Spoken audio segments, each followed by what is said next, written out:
I sent my birthday invites first. 2 weeks later, my brother announced his barbecue party on the same day. Not a single person from my family came to my birthday, not even my wife and daughter. As I cut the cake, my wife texted, "Call me. Urgent." I looked at the message and smiled. 52 missed calls. You know what's funny about planning your own birthday? You start with this ridiculous optimism, like some kind of delusional Hallmark card come to life. There I was, 3 weeks out, scrolling through restaurant websites like I was planning the damn Academy Awards. I had it all mapped out in my head. The perfect evening at Marcello's, this cozy little Italian joint downtown where the breadsticks are warm and the wine doesn't cost more than my mortgage payment. Simple, but meaningful, right? That's what I kept telling myself as I sent out those invites. God, I was such a sucker. I actually spent 45 minutes crafting the perfect text message to my family. Casual enough that they wouldn't think I was desperate, but specific enough that they'd know this mattered to me. Hey everyone, birthday dinner at Marcello's on Saturday the 18th, 7 p.m. Hope to see you there. Complete with that stupid smiley face emoji that I immediately regretted, but was too proud to follow up with a correction. The responses came in like clockwork. Mom, sounds lovely, sweetheart. Dad, looking forward to it, son. My brother Ryan hit me back with a thumbs up emoji, which, in retrospect, should have been my first red flag. When has Ryan ever been that efficient with communication? The guy takes 3 business days to respond to what's up. Julia wasn't on it from the beginning, obviously. She had to be. We share a damn calendar app. Every doctor's appointment, every parent-teacher conference, every oil change is color-coded and synced between our phones like we're running some kind of suburban corporation. She knew about my birthday dinner the second I booked the reservation. Hell, she probably got the notification before I did. And Sophie, my sweet 16-year-old daughter who suddenly thinks I'm about as cool as a fanny pack at a music festival? Even she seemed genuinely excited. That sounds really nice, Dad, she said, looking up from her phone for approximately 2.3 seconds, which, for Sophie, basically constitutes a standing ovation. So there I was, riding high on this wave of family togetherness, already picturing the Instagram-worthy moment when they'd bring out the cake and everyone would sing that awkward happy birthday song that somehow gets slower and more off-key with every verse. I even had Julia call ahead to make sure they had those little sparkler candles. You know, the ones that make everything look festive but are actually a fire hazard waiting to happen. The week leading up to my birthday, I was like a kid counting down to Christmas. I caught myself humming in the shower, being extra nice to my coworkers, even letting that jackass Henderson cut in line at the coffee shop, because, hey, life was good. My family was going to be there. We were going to laugh, share stories, and for one night, I was going to be the center of attention in the best possible way. Saturday rolled around, and I spent the morning cleaning the house like Martha Stewart was coming for inspection. Because after dinner, everyone was going to come back here for cake. Real cake, not some grocery store sheet cake with flowers that look like they were drawn by a colorblind toddler, but actual honest-to-God chocolate cake from that bakery Julia loves. The one where a single cupcake costs more than most people's lunch, but whatever. It was my birthday, and I was feeling generous. By 6 o'clock, I was dressed in my best button-down, the navy one Julia bought me for Christmas that supposedly makes my eyes pop, and checking my watch every 30 seconds like I was expecting the president to show up. The reservation was at 7, which meant we'd all meet there at 7:15 because nobody in my family has ever been on time for anything except their own funerals, and even then I have my doubts. 7:15 came and went. Then 7:30. By 7:45, I was sitting alone at a table for 8, watching the waiter refill my water glass with the kind of pity usually reserved for abandoned puppies. My phone sat on the table like a dead fish, stubbornly silent except for the occasional notification from some app one downloaded and immediately forgot about. That's when my colleagues started showing up. Bless their hearts, they actually remembered.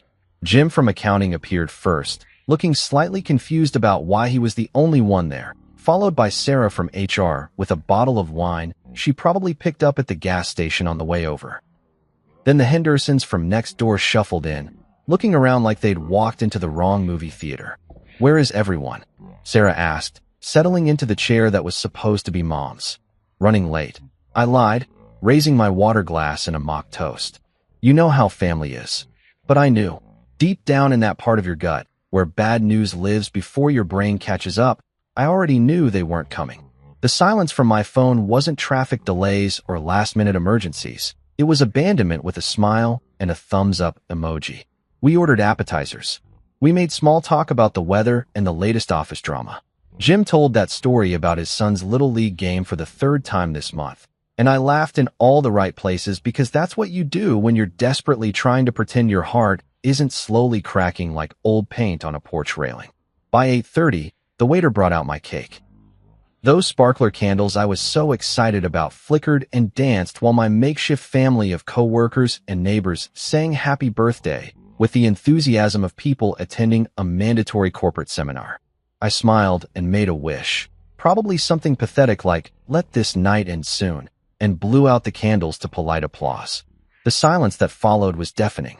Not the comfortable silence of people enjoying each other's company, but the awkward, heavy silence of people who suddenly realize they're witnessing something deeply sad and don't know whether to acknowledge it or pretend everything's fine. That's when my phone finally buzzed. You want to know the exact moment I should have seen this train wreck coming? It was 2 weeks after I sent out those birthday invites, sitting in Mom's kitchen on a Sunday afternoon, watching her fuss over a pot roast like she was performing heart surgery. The whole family was there for one of those mandatory weekly dinners that somehow became a thing after Dad's heart scare last year. Because nothing says, "We care about your health," like forcing everyone to gather around a table loaded with enough carbs to fuel a small aircraft. I was actually feeling pretty good about life. My birthday invites had been out in the universe for 14 whole days, and nobody had bailed yet. Sure, nobody had RSVP'd either, but in my family, silence basically means, yeah, I'll be there, unless someone's actively bleeding or getting divorced. I was leaning back in one of Mom's creaky kitchen chairs, the one she refuses to replace because they have character, which is Mom speak for, "I'm too stubborn to admit these things are older than disco." That's when Ryan waltzed in with that shit-eating grin he's been perfecting since middle school. You know the one. Half smugness, half, "I'm about to ruin your day and enjoy every second of it." He was carrying a 12-pack of Corona like he was bringing frankincense to the manger, and Mom immediately lit up like he'd just announced he was running for Pope. "Ryan, honey, you're just in time. I was telling your father about Mrs. Henderson's new fence situation." But Ryan wasn't listening to Mom's riveting saga about property lines and homeowner association drama. No, sir. Ryan had bigger fish to fry. He cracked open a beer, because apparently 5 o'clock starts at noon on Sundays in Ryan's world, and cleared his throat like he was about to deliver the Gettysburg Address. "Actually, Mom, I've got some news," he announced, taking a theatrical swig of his beer. "I'm throwing a party. Now, in any normal family, this would have been met with mild interest and maybe a request for details. But this is the family where Ryan once got a standing ovation for successfully parallel parking. So naturally, Mom practically fell off her chair with excitement. A party? How wonderful. What's the occasion? And here it comes, folks. The moment my perfectly planned birthday dinner got nuked from orbit. "Just a grand barbecue party," Ryan said, grinning wider than the Grand Canyon. "Next Saturday, the 18th. Figured it was time to show everyone how it's really done. The 18th, the exact same day as my birthday dinner. The date that had been marked on the family calendar since the moment I sent those invites. The date that everyone, and I mean everyone, knew was my birthday. I felt my stomach drop somewhere around my ankles. "Ryan," I said, trying to keep my voice level, "that's my birthday. We're having dinner at Marcello's, remember?" Ryan looked at me with the kind of innocent confusion that Oscar winners would kill for. "Oh, that's right. Well, it's just a barbecue, man. Lighten up. Lighten up. Lighten up." Like I was some uptight corporate drone getting bent out of shape over a scheduling conflict instead of his older brother who'd just watched his birthday get steamrolled by a guy who once called me crying because he couldn't figure out how to work his coffee maker. "But everyone's already committed to," I started. "Committed?" Ryan laughed, and it wasn't his usual good-natured chuckle. This was different. Sharper. "Come on, bro. It's not like you're getting married again. It's just dinner. Just dinner. Right. Just the dinner I'd been planning for weeks. Just the one night a year when I'd hoped to be the center of attention for reasons other than fixing someone else's problems or mediating someone else's drama. But here's where it gets really good. Instead of backing down or maybe suggesting a different date, Ryan doubled down like he was playing poker with someone else's money. Besides, he continued, warming up to his theme, I've already put deposits down on everything. The pavilion at Riverside Park, the catering truck, the whole 9 yards. This is going to be epic. Epic. Because apparently, my little brother had decided to turn my birthday into some kind of competition, and he was planning to win by throwing money at it like a drunk lottery winner. Mom, bless her traitorous little heart, was practically vibrating with excitement. Ryan, that sounds absolutely wonderful. How thoughtful of you to plan something so elaborate. Thoughtful. Let me repeat that for the people in the back. Thoughtful. Planning a massive party on your brother's birthday and calling it thoughtful is like setting someone's car on fire and calling it a surprise car wash. I don't know, son. Dad piped up from his recliner, where he'd been pretending to watch golf while obviously listening to every word. Your brother's already got something planned. For a brief, shining moment, I thought Dad was going to stick up for me. Maybe point out that hijacking someone's birthday is generally considered a dick move in most civilized societies. But then Ryan pulled out the big guns. Dad, think about it.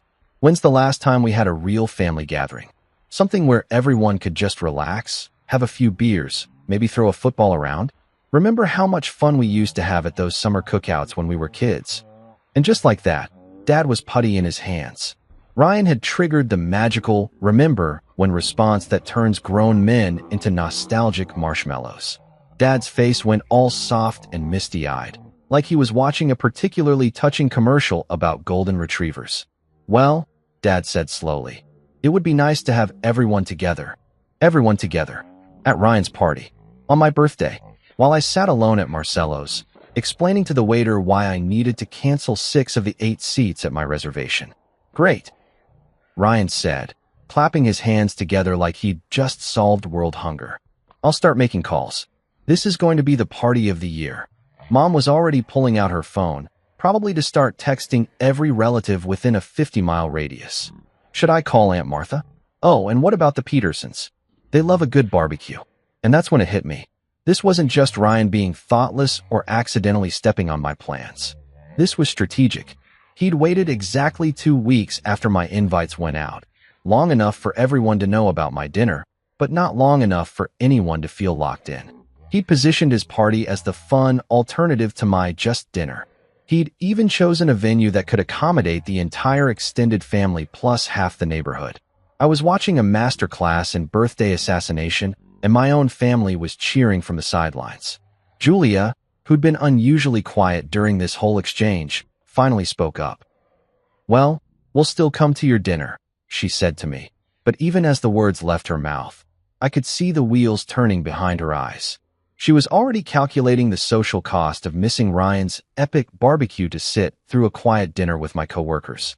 Of course we will, she added, but it sounded like someone agreeing to attend a mandatory workplace sensitivity training. So here's how it all went down on the night that was supposed to be my night. Picture this. Me, sitting at Marcello's in that navy button-down that supposedly makes my eyes pop, surrounded by the warm glow of candlelight that I'd specifically requested because I thought it would make for better photos. You know, the kind of photos that show a man celebrating with the people who matter most to him. Instead, I got the kind of lighting that makes you look like you're attending your own wake. The restaurant was perfect, I'll give it that. Marcello had outdone himself with the ambience.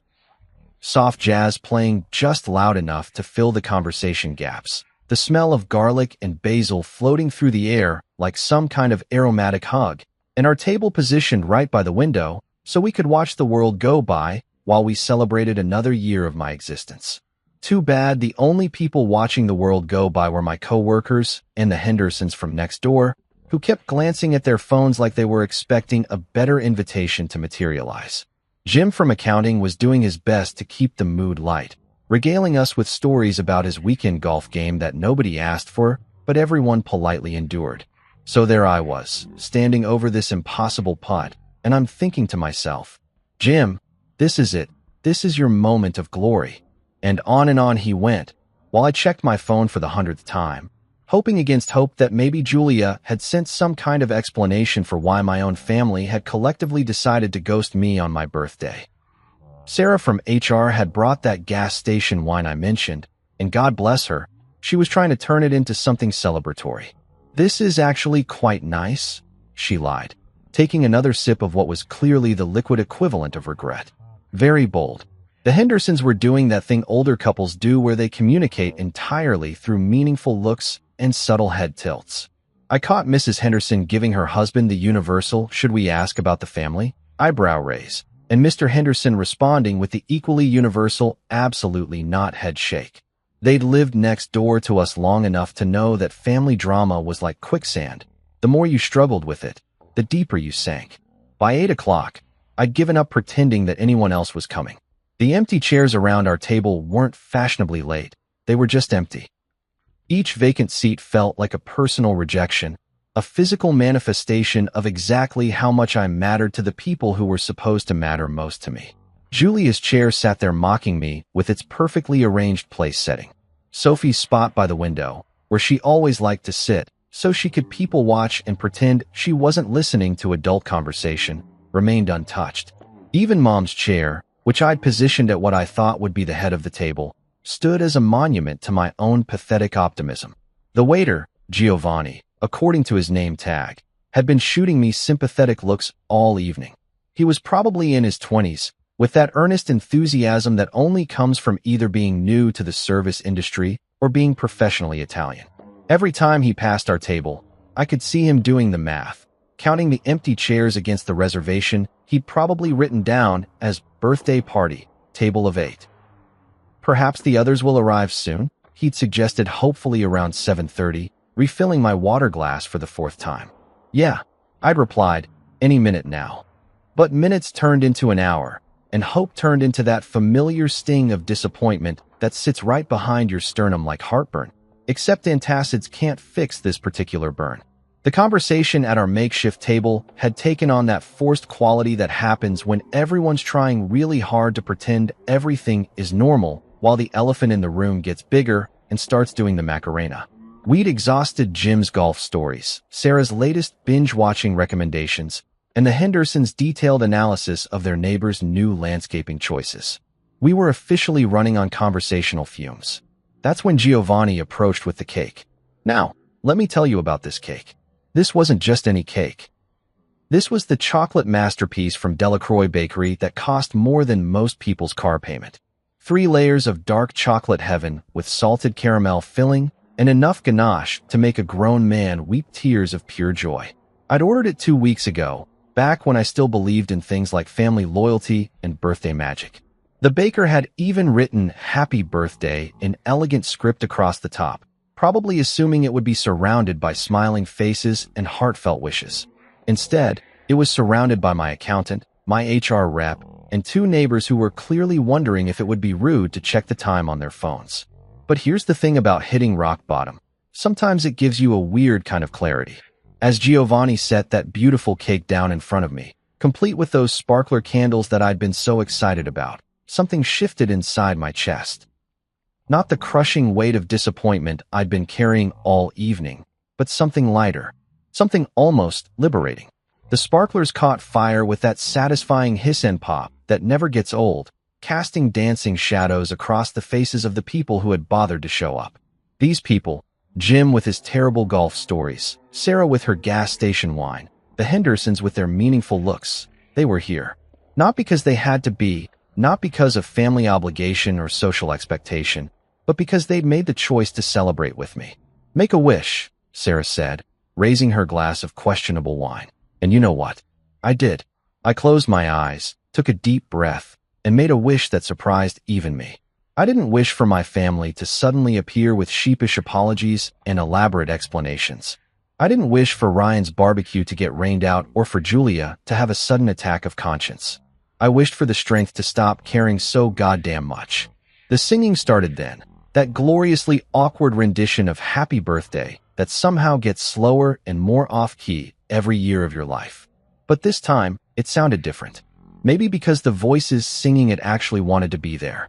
Maybe because there was something honest about this ragtag group of people who'd shown up just because they liked me, not because DNA or marriage certificates obligated them to.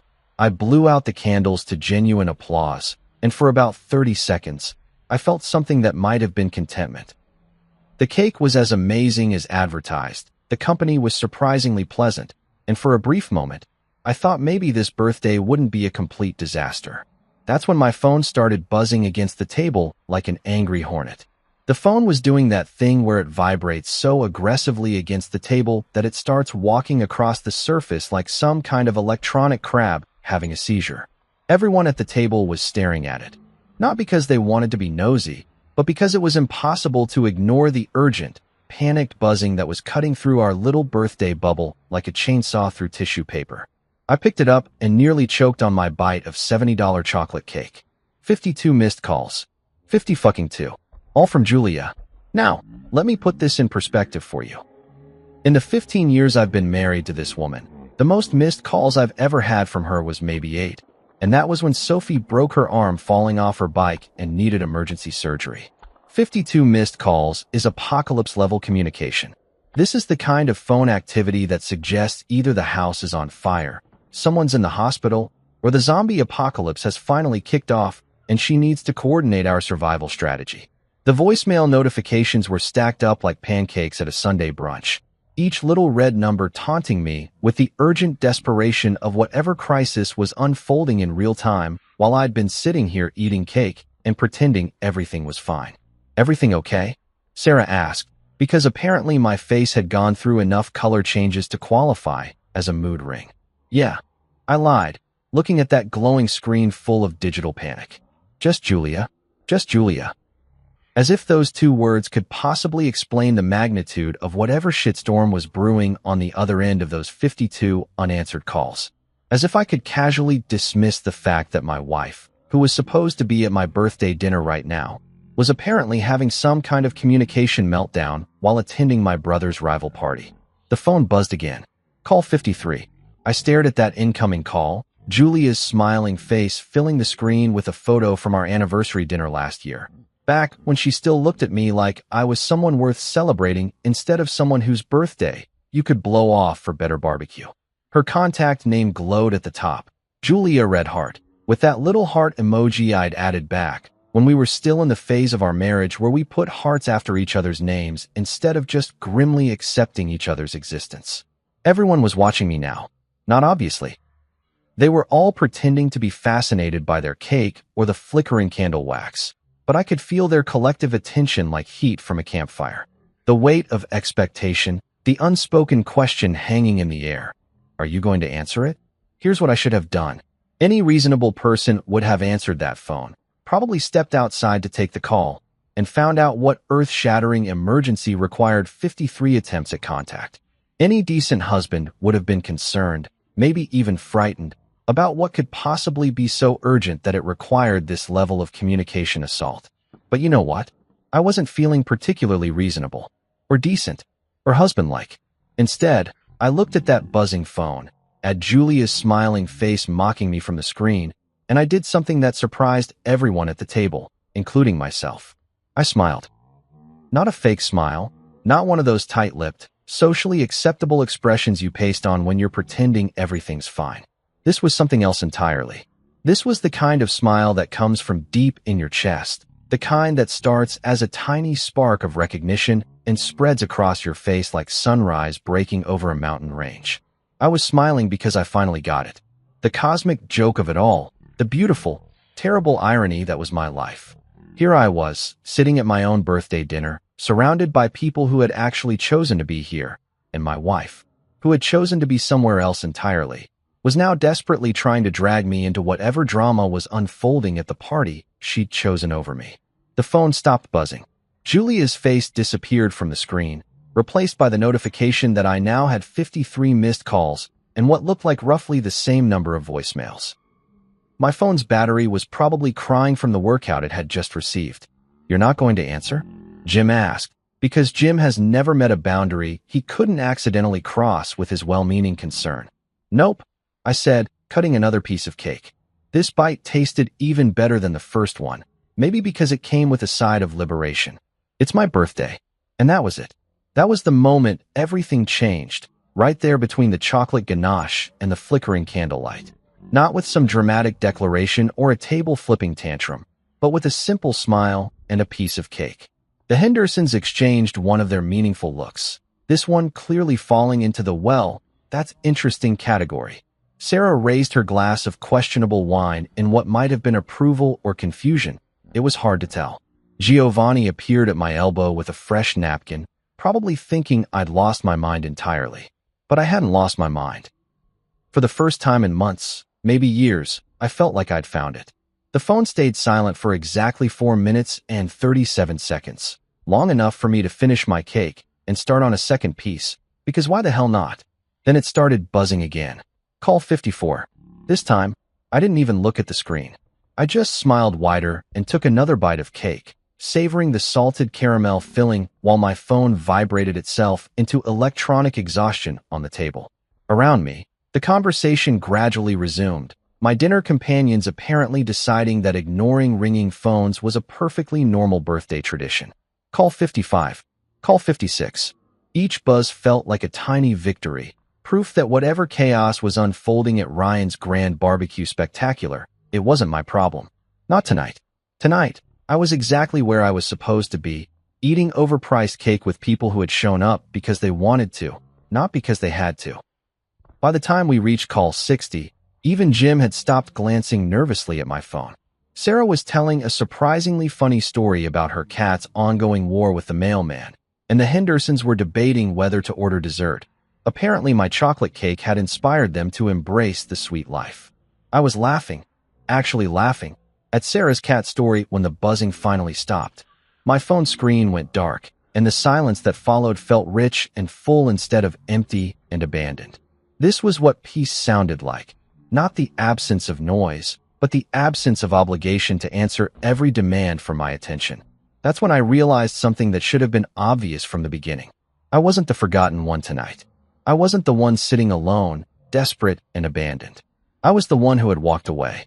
And for the first time in longer than I could remember, I was smiling because I wanted to. You know what's beautiful about modern technology? It lets you experience betrayal in high definition, with crystal clear audio and timestamps that tell you exactly when your life went to hell. I discovered this particular joy the next morning, sitting in my kitchen with a cup of coffee that tasted like bitter truth, scrolling through Julia's voicemails like some kind of masochistic archaeologist digging through the ruins of my marriage. The first few messages were what you'd expect from a wife who'd abandoned her husband's birthday dinner. Standard damage control stuff, delivered with that fake cheerful tone that women perfect around the same time they learn to walk in heels without falling on their faces. Hey honey, sorry I missed your call earlier. Ryan's party is going great. Everyone's asking about you. Call me back when you get this. Okay? Love you. Love you. Sure, Julia. Nothing says, I love you, like ditching your spouse's birthday for better brisket and potato salad. But that was just the appetizer. The real feast of dysfunction was still coming. Message number 4 was where things started getting interesting. The fake cheer was beginning to crack around the edges, like cheap paint in a Florida summer. Okay, so listen, we have a tiny situation here.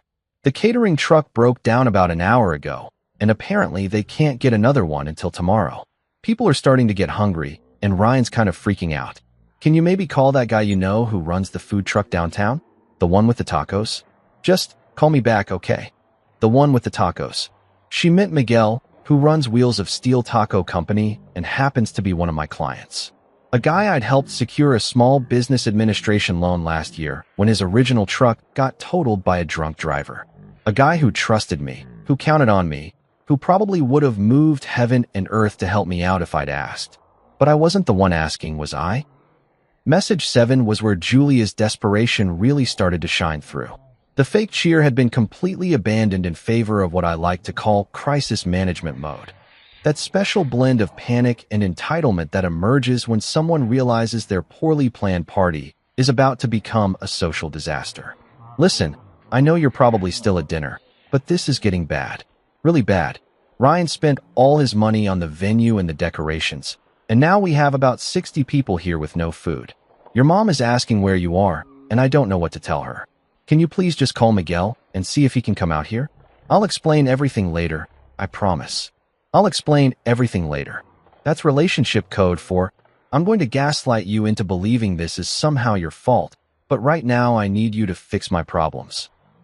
The beautiful thing about listening to someone's descent into panic in real time is that you can actually hear the moment when their true priorities reveal themselves.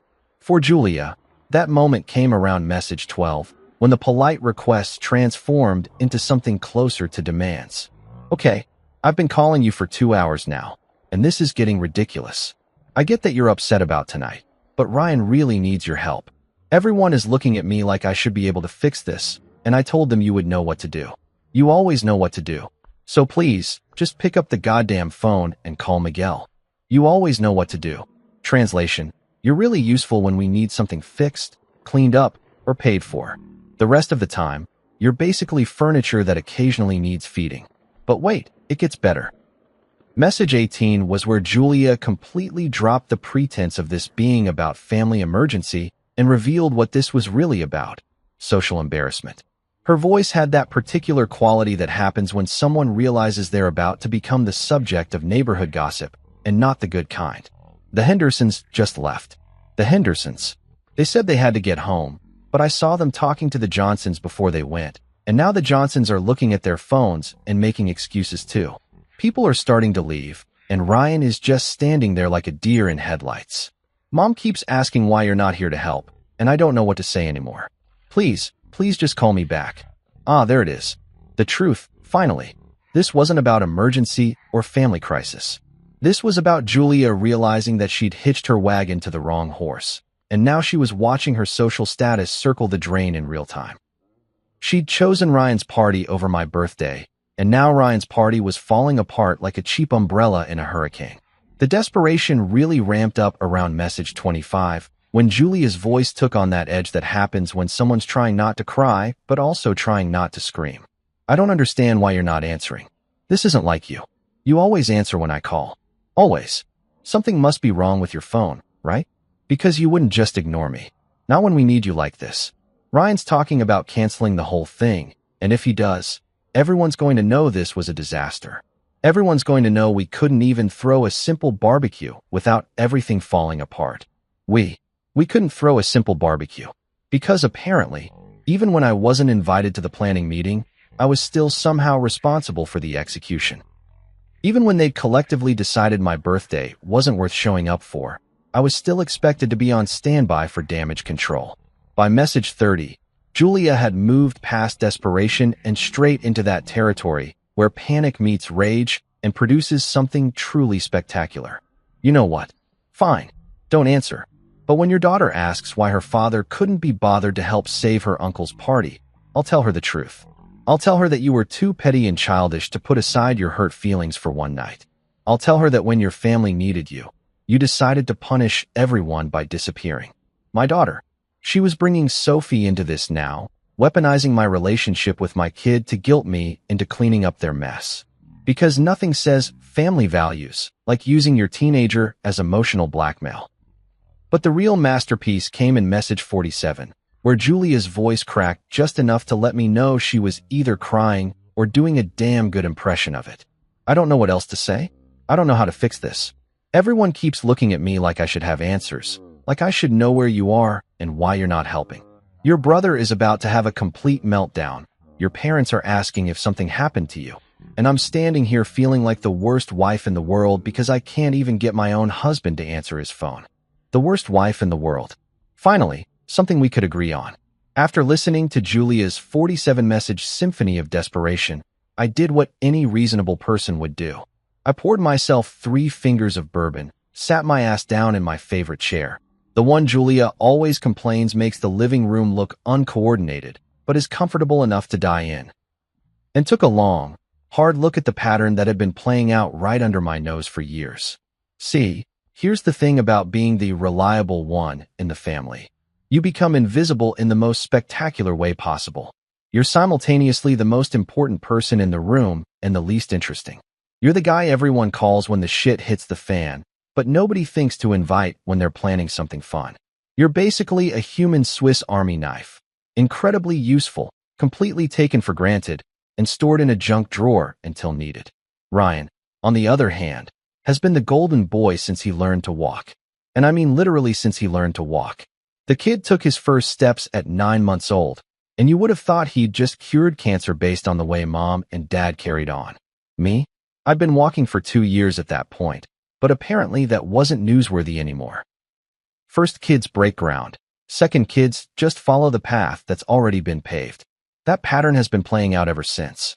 When Ryan graduated high school by the skin of his teeth, and I mean barely, the kid had to take summer school just to get his diploma. Mom threw him a party that would have made a lottery winner jealous. When I graduated valedictorian 3 years earlier, we went to Applebee's. Fucking Applebee's. Because apparently academic excellence deserves the same celebration as a Tuesday night dinner special.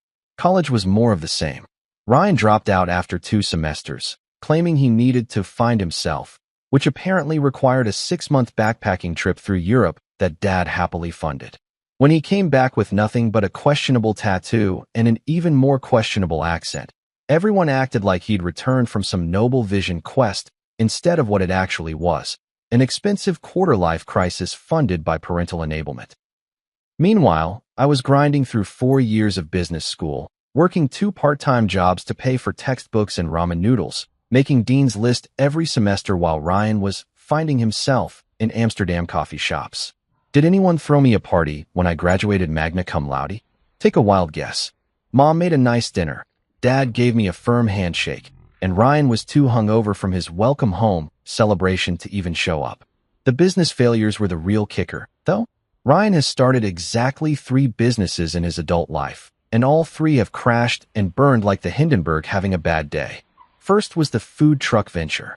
Yeah, the irony of Julia wanting me to call Miguel wasn't lost on me, which lasted exactly 6 months before Ryan discovered that running a business requires things like getting up early and keeping track of money and actually showing up consistently.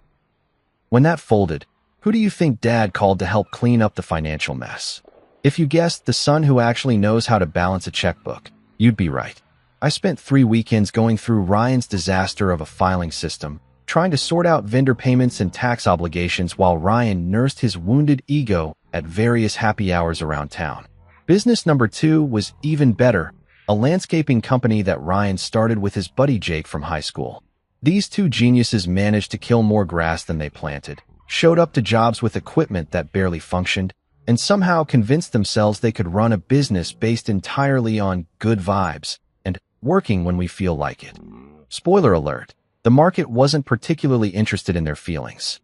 When that venture inevitably imploded, guess who got the panicked phone call about small claims court and angry customers? Guess who spent his own money on a lawyer to keep Ryan from getting sued into oblivion? Guess who never got paid back for that lawyer, despite repeated promises that the money was definitely coming next month? And the third business? Jesus Christ, the third business was a masterpiece of delusion. Ryan decided he was going to be a social media influencer. Not for any particular skill or talent, mind you, but because he'd seen some 22-year-old making bank by posting videos of himself eating cereal. Ryan spent $2 grand of Mom and Dad's money on camera equipment and ring lights, set up what he called his content studio in their basement, and proceeded to create exactly 17 videos that collectively garnered about as much attention as a mime at a death metal concert. But here's what really gets me. Through all of this, through every failed venture and harebrained scheme, Mom and Dad never stopped believing in Ryan's potential. Every failure was just a learning experience. Every disaster was proof that he was gaining valuable life skills. Meanwhile, I was building a successful financial planning practice, buying my first house, getting married, having a kid. You know, boring adult stuff that doesn't come with participation trophies. And Julia?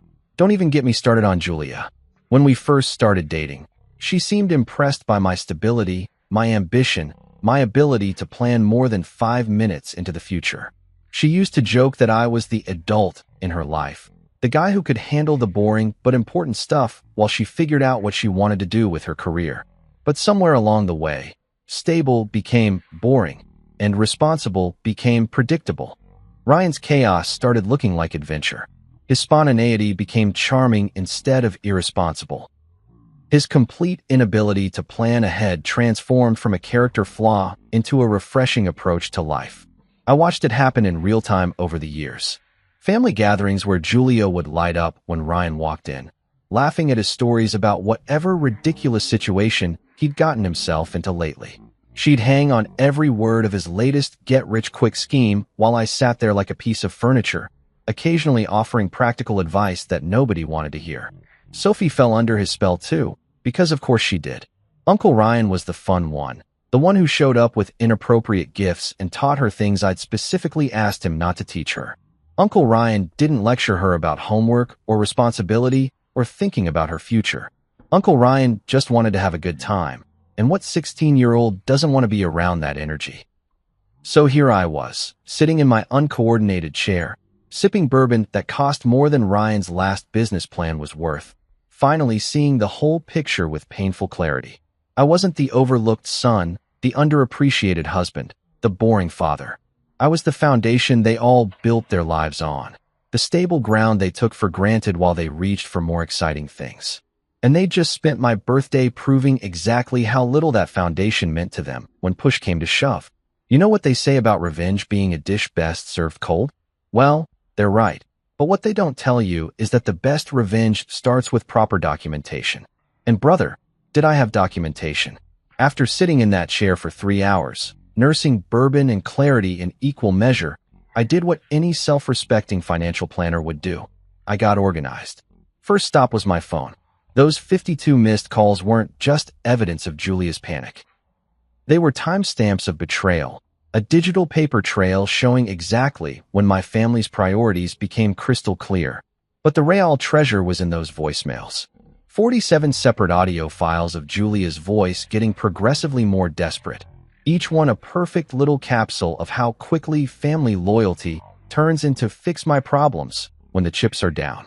I sat at my kitchen table with my laptop open, playing each message back and taking notes like I was preparing for the world's most depressing deposition. Message 12. Julia admits she told everyone I would know what to do about their catering disaster. Message 18. She reveals that people are leaving Ryan's party and it's becoming a social embarrassment. Message 25. The first time she tries to guilt me using Sophie. But here's the beautiful thing about people in crisis. They tell the truth. When Julia was panicking about their failed party, she wasn't thinking about how her words might sound later. She was just being honest about what she really thought of me. The reliable fix-it guy who should drop everything to save their asses, even after they'd collectively decided my birthday wasn't worth showing up for. I saved every single voicemail to my computer, backed them up to the cloud, and created a folder on my desktop labeled for later. Because if there's one thing 20 years in financial planning has taught me, it's that documentation is everything. People can lie about what they said, what they meant, what they intended, but digital files don't have selective memory. Next, I dove into the social media rabbit hole, because if you really want to understand how people feel about you, watch what they post when they think you're not paying attention. Facebook was a goldmine of hypocrisy. Julia's page was littered with photos from Ryan's epic barbecue, all posted in real time while I was sitting alone at Marcello's. The timestamps were perfect. 7:23 p.m., Julia posting a selfie with Ryan, both of them grinning like idiots with the caption, "Family fun time." Right around the time she should have been sitting across from me at dinner. 7:45 p.m., a group shot of everyone at the party, including Mom, Dad, and Sophie, all looking like they were having the time of their lives. Posted exactly when she would have been listening to Giovanni sing happy birthday to me and my makeshift family of coworkers. But the real kicker was the 8:30 p.m. post. A picture of the empty catering tables with the caption, "When your food truck breaks down, but family comes first." Red heart hashtag BBQ fail hashtag family time. Posted literally minutes before she started that panicked calling spree, trying to drag me into their mess. Family comes first. I screenshot that one about 6 times, because the irony was so thick you could cut it with a knife. Sophie's Instagram was even better, because teenagers have zero filter and even less awareness of consequences. Her story from that night was a chronological breakdown of my family's betrayal, told in the casual, thoughtless way that only a 16-year-old can manage. First post. Uncle Ryan's party is gonna be lit. Fire, fire, fire, with a picture of the party setup.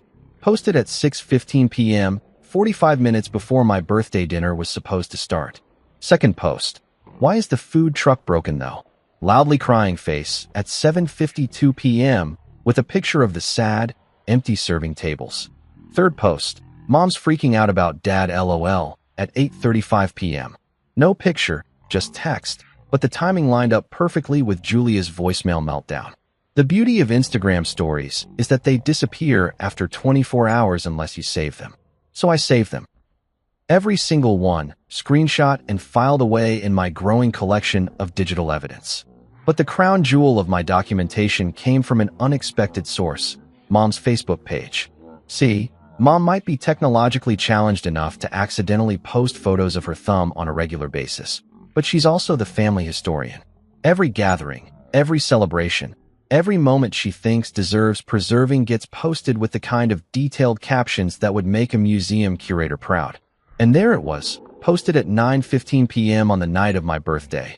A long, rambling post about Ryan's wonderful barbecue party that included this particularly damning paragraph. So proud of my Ryan for organizing such a lovely gathering. Even though we had some food troubles, truck broke down, everyone pulled together to make it special.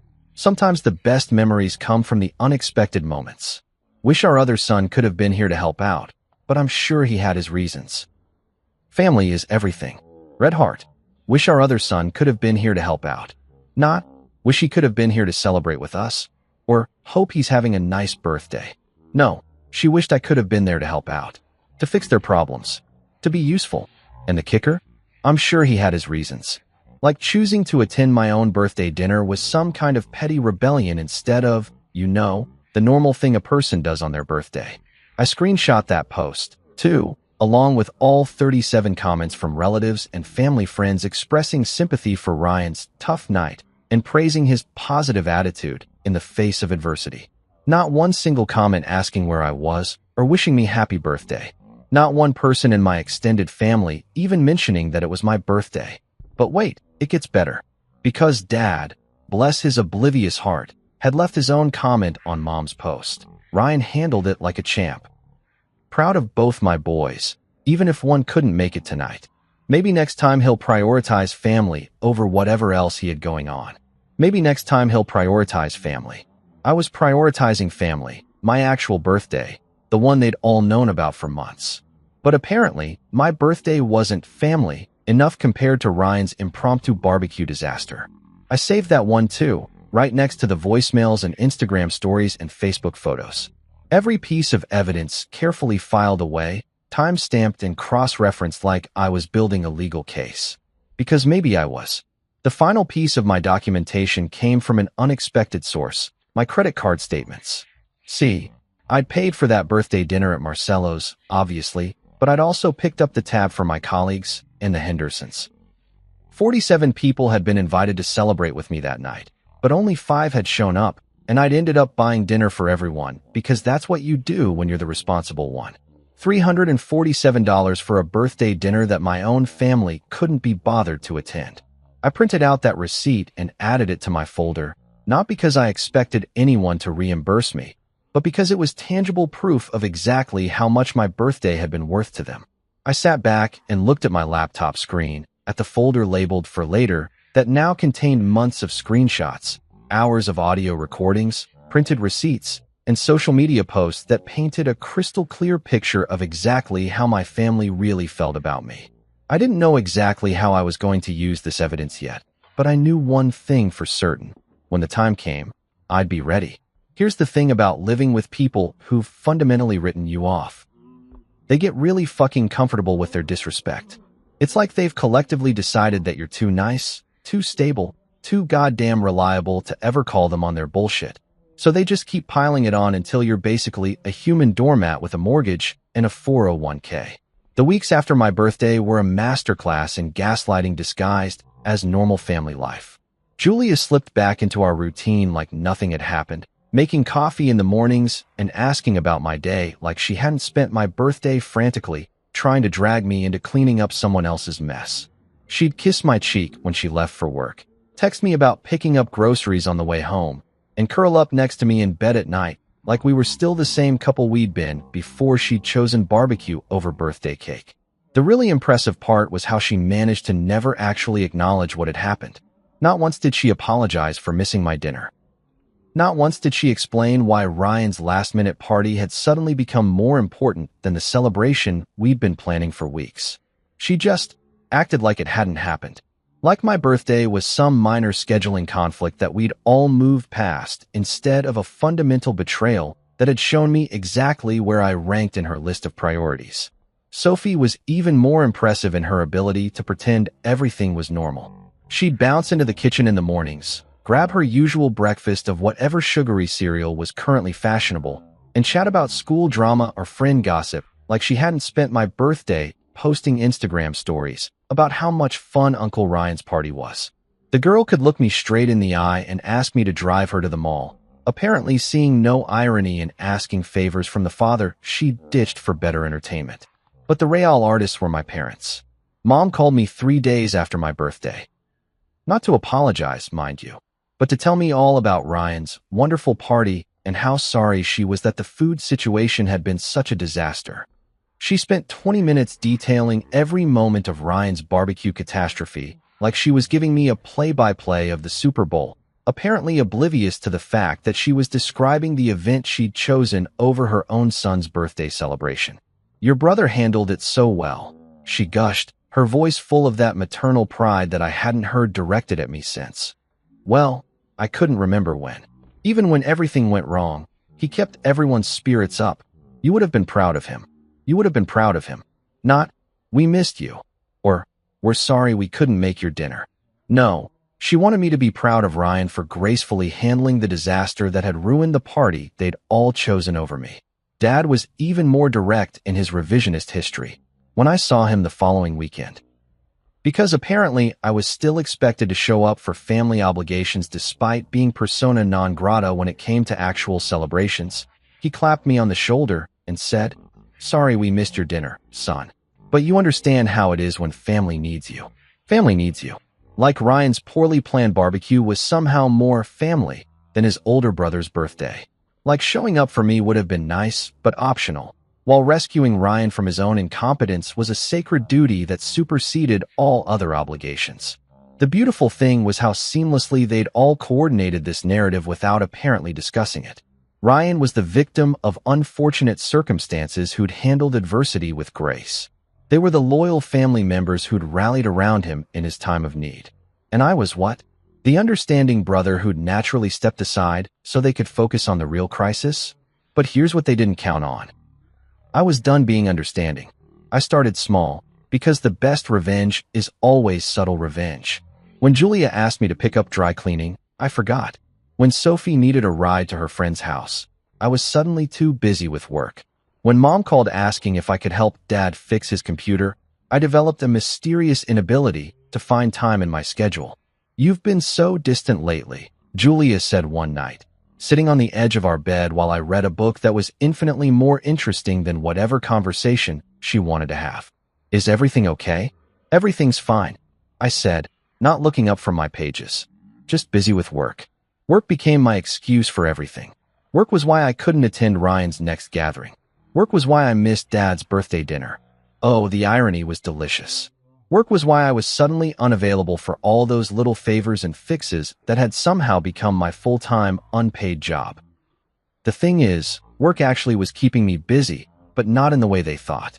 I'd started taking on bigger clients, more complex cases, building relationships with people who actually valued what I brought to the table.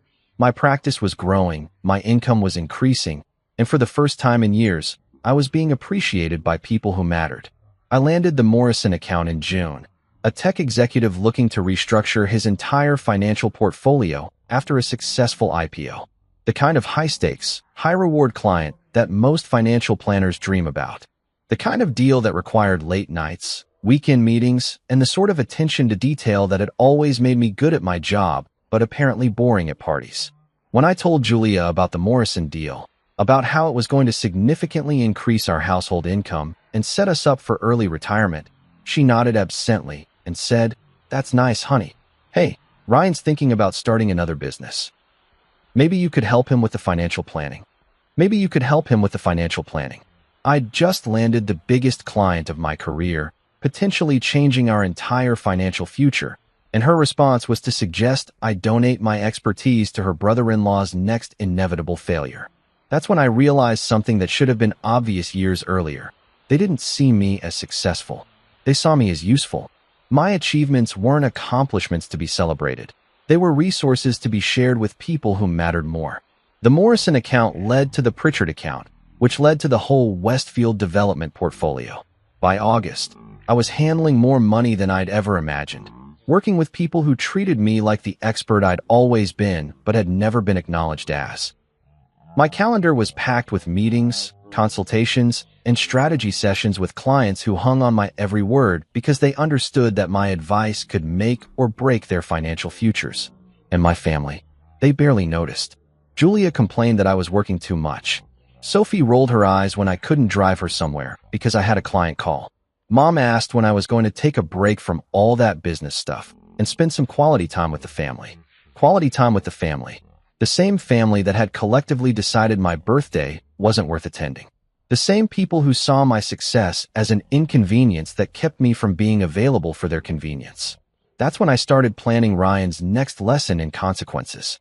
There's something absolutely poetic about watching someone dig their own grave with a party planning shovel. Ryan's family barbecue 2.0 announcement came in early July, delivered with all the fanfare of someone who'd learned absolutely nothing from his previous disaster. This time, he was going big, and I mean Vegas wedding chapel Elvis impersonator big. The family group text lit up like Times Square on New Year's Eve when Ryan shared his grand vision. Lake Harmony Lodge, one of those rustic chic venues that cost more per day than most people's monthly mortgage payments. Professional catering, a live band, activities for the kids, and enough alcohol to float a small yacht. The biggest family party of the year, he proclaimed, complete with enough exclamation points to power a small city. This is going to be amazing. Julia texted back, because apparently caps lock is the appropriate response to financial irresponsibility disguised as family bonding. Can't wait. Sophie chimed in, probably already planning her Instagram story strategy. So proud of my boy for bringing the family together. Mom added, because watching your adult son throw money he doesn't have at a party he can't afford is apparently grounds for maternal pride in the Johnson family handbook. I sat in my office, looking at this digital circle jerk of enthusiasm on my phone screen, and felt something that was part amusement, part anticipation, and part the cold satisfaction that comes from watching your enemies line up their own dominoes for you to knock down. Because here's what they didn't know. I'd been busy. Really busy. While they were all pretending my birthday betrayal had never happened, I'd been building something beautiful. A network of contacts, clients, and professional relationships that extended far beyond my little corner of the financial planning world. Miguel from Wheels of Steel Taco Company? Yeah, we'd stayed in touch. Turns out, helping a guy save his business creates the kind of loyalty that money can't buy. And Miguel had friends, other food truck operators, catering companies, event planners. People who talk to each other, who share information, who remember favors. The Morrison account had connected me with tech executives who knew marketing directors, who worked with social media managers, who understood exactly how information flows in the digital age. The Pritchard deal had introduced me to lawyers who knew journalists who understood the art of strategic communication. And the Westfield development portfolio? Well, that had given me access to the kind of people who could make or break someone's reputation with a few well-placed phone calls.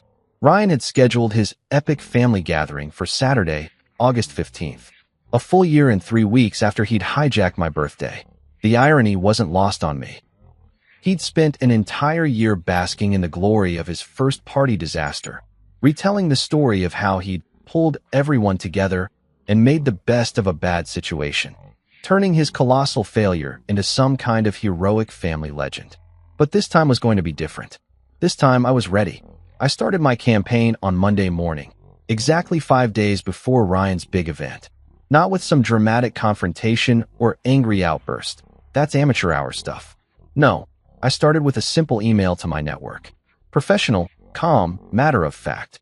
The subject line read, sharing some context on family dynamics.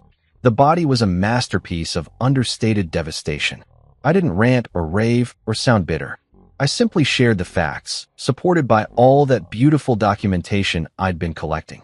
Screenshots of Julia's social media posts from my birthday, timestamped to show exactly when she'd been having fun at Ryan's party instead of attending my dinner.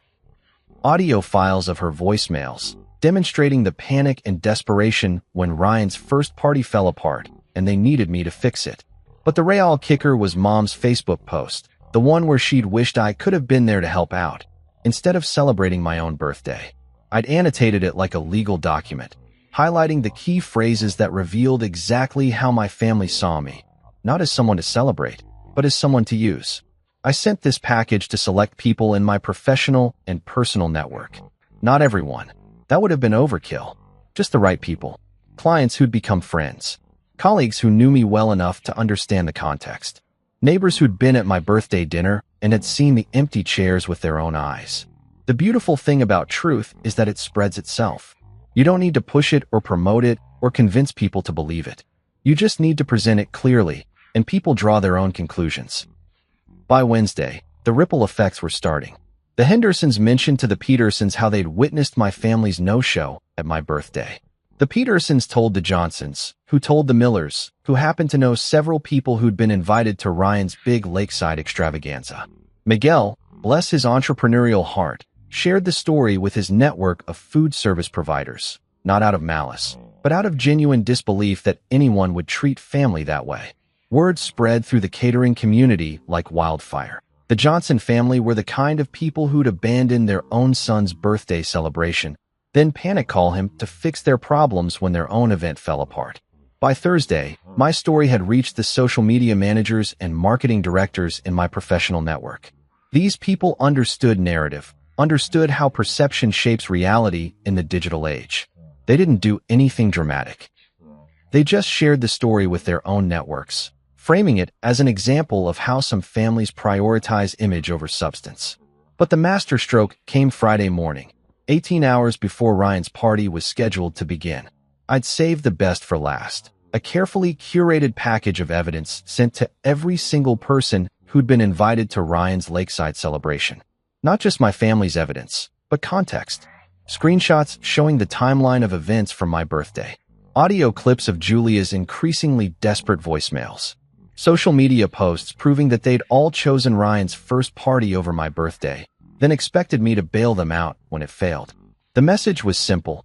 Thought you should know what kind of people you're celebrating with this weekend. I sent it at 8:47 a.m. on Friday, just as people were checking their phones with their morning coffee, planning their weekend, getting excited about Ryan's big party. Then I sat back and waited for the consequences to unfold. You know what they say about history repeating itself? Sometimes it doesn't just repeat. Sometimes it comes back with interest, compound annually, and delivers a return on investment that would make Warren Buffett weep with joy. By 3 p.m. on Saturday afternoon, exactly 24 hours after I'd sent my truth bombs into the digital stratosphere, my phone started buzzing with the familiar rhythm of panic that I'd heard once before, almost exactly 1 year ago. Except this time, I was ready for it. This time, I was sitting in my backyard with a cold beer, my laptop open to the folder labeled Mission Accomplished, watching the beautiful chaos unfold in real time through social media notifications and increasingly frantic family communications. The first sign that my plan was working came from an unexpected source. The Lake Harmony Lodge's Instagram account. They'd posted a cheerful, "Welcome to the Johnson family celebration" message at noon, complete with photos of their beautifully decorated pavilion and professionally arranged buffet tables. By 2:30 p.m., they'd quietly deleted the post. By 3:15 p.m., they'd posted a generic, "Beautiful Saturday at the Lodge" message with no mention of any specific event.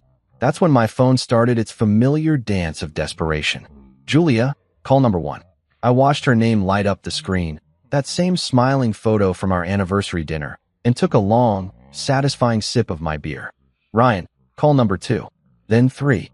Then 4. Mom, calls 5 through 8, because apparently panic makes her forget that leaving 4 voicemails in a row isn't actually more effective than leaving 1. The beautiful thing about being prepared for chaos is that you can actually enjoy it. I'd learned my lesson from last year's birthday disaster. This time, I wasn't going to sit there wondering what was happening. This time, I had front row seats to the whole spectacular collapse. courtesy of the digital age and my carefully cultivated network of information sources. Miguel texted me at 3:22 p.m. Dude, what the hell happened to your brother's party? Just got a call canceling the backup catering I wasn't even officially hired for. Something about changed circumstances? Sarah from my office, remember Sarah with the gas station wine, sent me a screenshot at 3:35 p.m. Someone in her neighborhood Facebook group had posted asking if anyone knew the real story about the Johnson family drama, because apparently the gossip had reached suburban social media faster than a wildfire in drought season. But the real entertainment came from watching Ryan's social media accounts. The man had been posting updates about his epic family gathering all week, building anticipation like he was promoting a major concert. Photos of the venue scouting, videos of him explaining his vision for the perfect family celebration, countdown posts with inspirational quotes about the importance of bringing people together. At 3:47 p.m., he posted a single line. Due to unforeseen circumstances, today's event has been postponed. Thanks for understanding. Unforeseen circumstances, like the consequences of your own actions, are some kind of natural disaster that nobody could have predicted. The comments on that post were a masterclass in social media schadenfreude. People asking what happened, expressing concern, offering help, but also, increasingly, people who'd clearly heard the real story and were asking pointed questions about family loyalty and priorities. Hope everything's okay. Though I heard there was some drama about birthdays, posted someone named Jennifer who I didn't recognize, but who apparently had excellent sources. Unforeseen or just consequences. Posted Dave Patterson, one of my clients who'd obviously received my Friday morning information package and decided he had some thoughts to share. My phone had reached 37 missed calls by 4 p.m., distributed across all the usual suspects. Julia was leading the pack with 14 attempts, followed by Ryan with 11, Mom with 8, and even Dad with 4, which was remarkable, considering Dad usually communicates exclusively through grunts and disappointed looks. That's when Sophie finally joined the party. Call number 38 came from my daughter, and for just a moment, I felt a tiny pang of something that might have been guilt. Sophie was 16, caught in the middle of adult dysfunction, probably confused and embarrassed by whatever social media nightmare was unfolding around her friends. But then I remembered her Instagram story from my birthday. Uncle Ryan's party is gonna be lit. Fire, fire, fire, posted while I was sitting alone at Marcelo's, waiting for family that never showed. Call 38 went unanswered, just like the 37 before it. The voicemails started piling up like snow in a blizzard, each one a little more desperate, a little more revealing than the last. I didn't listen to them immediately. Part of the joy was letting them accumulate, letting the panic build to a crescendo before I finally tuned in to hear what they had to say. But Julia's texts were immediate and increasingly frantic. Call me right now. Whatever you think you're doing, stop. People are leaving, everyone's asking questions. What did you do? This is our family you're destroying. Our family. Our family. The same family that had collectively decided my birthday wasn't worth showing up for, but now suddenly belonged to both of us when it was falling apart. By 5 p.m., my phone showed 51 missed calls, and I decided it was time for the grand finale. I poured myself another beer, opened my laptop, and started listening to the voicemails in chronological order, like a connoisseur sampling a fine wine that had been aging to perfection. Julia's first message was all fake calm and damage control. Hey honey, there's been some kind of misunderstanding about Ryan's party. Can you call me back so we can clear this up? Some people are saying they received some kind of email, and I'm sure it's all just a big mix-up. A big mix-up, like accidentally sending documented evidence of their betrayal was some kind of technical glitch instead of a deliberate choice. Ryan's messages were more direct. What the fuck, man? What the fuck did you do? People are canceling. The caterer wants to know if we're still having the party, and Mom's crying. Call me back. Mom's crying. Well, that was new. In all my years of being the reliable, overlooked, taken for granted son, I'd never managed to make Mom cry. But apparently, facing the consequences of treating me like garbage was emotionally challenging for her. Dad's voicemails were the most interesting because Dad doesn't usually do emotional expression beyond mild disappointment and occasional pride in Ryan's latest failure. But desperation had apparently unlocked a whole new range of paternal communication. Son, I don't know what's going on, but your mother is beside herself.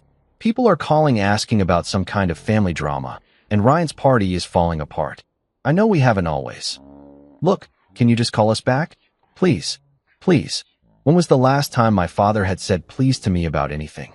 But the real masterpiece came in voicemail 43, when Julia finally dropped all pretense and revealed exactly what this was really about. You want to destroy our family because you're upset about a birthday party? A birthday party?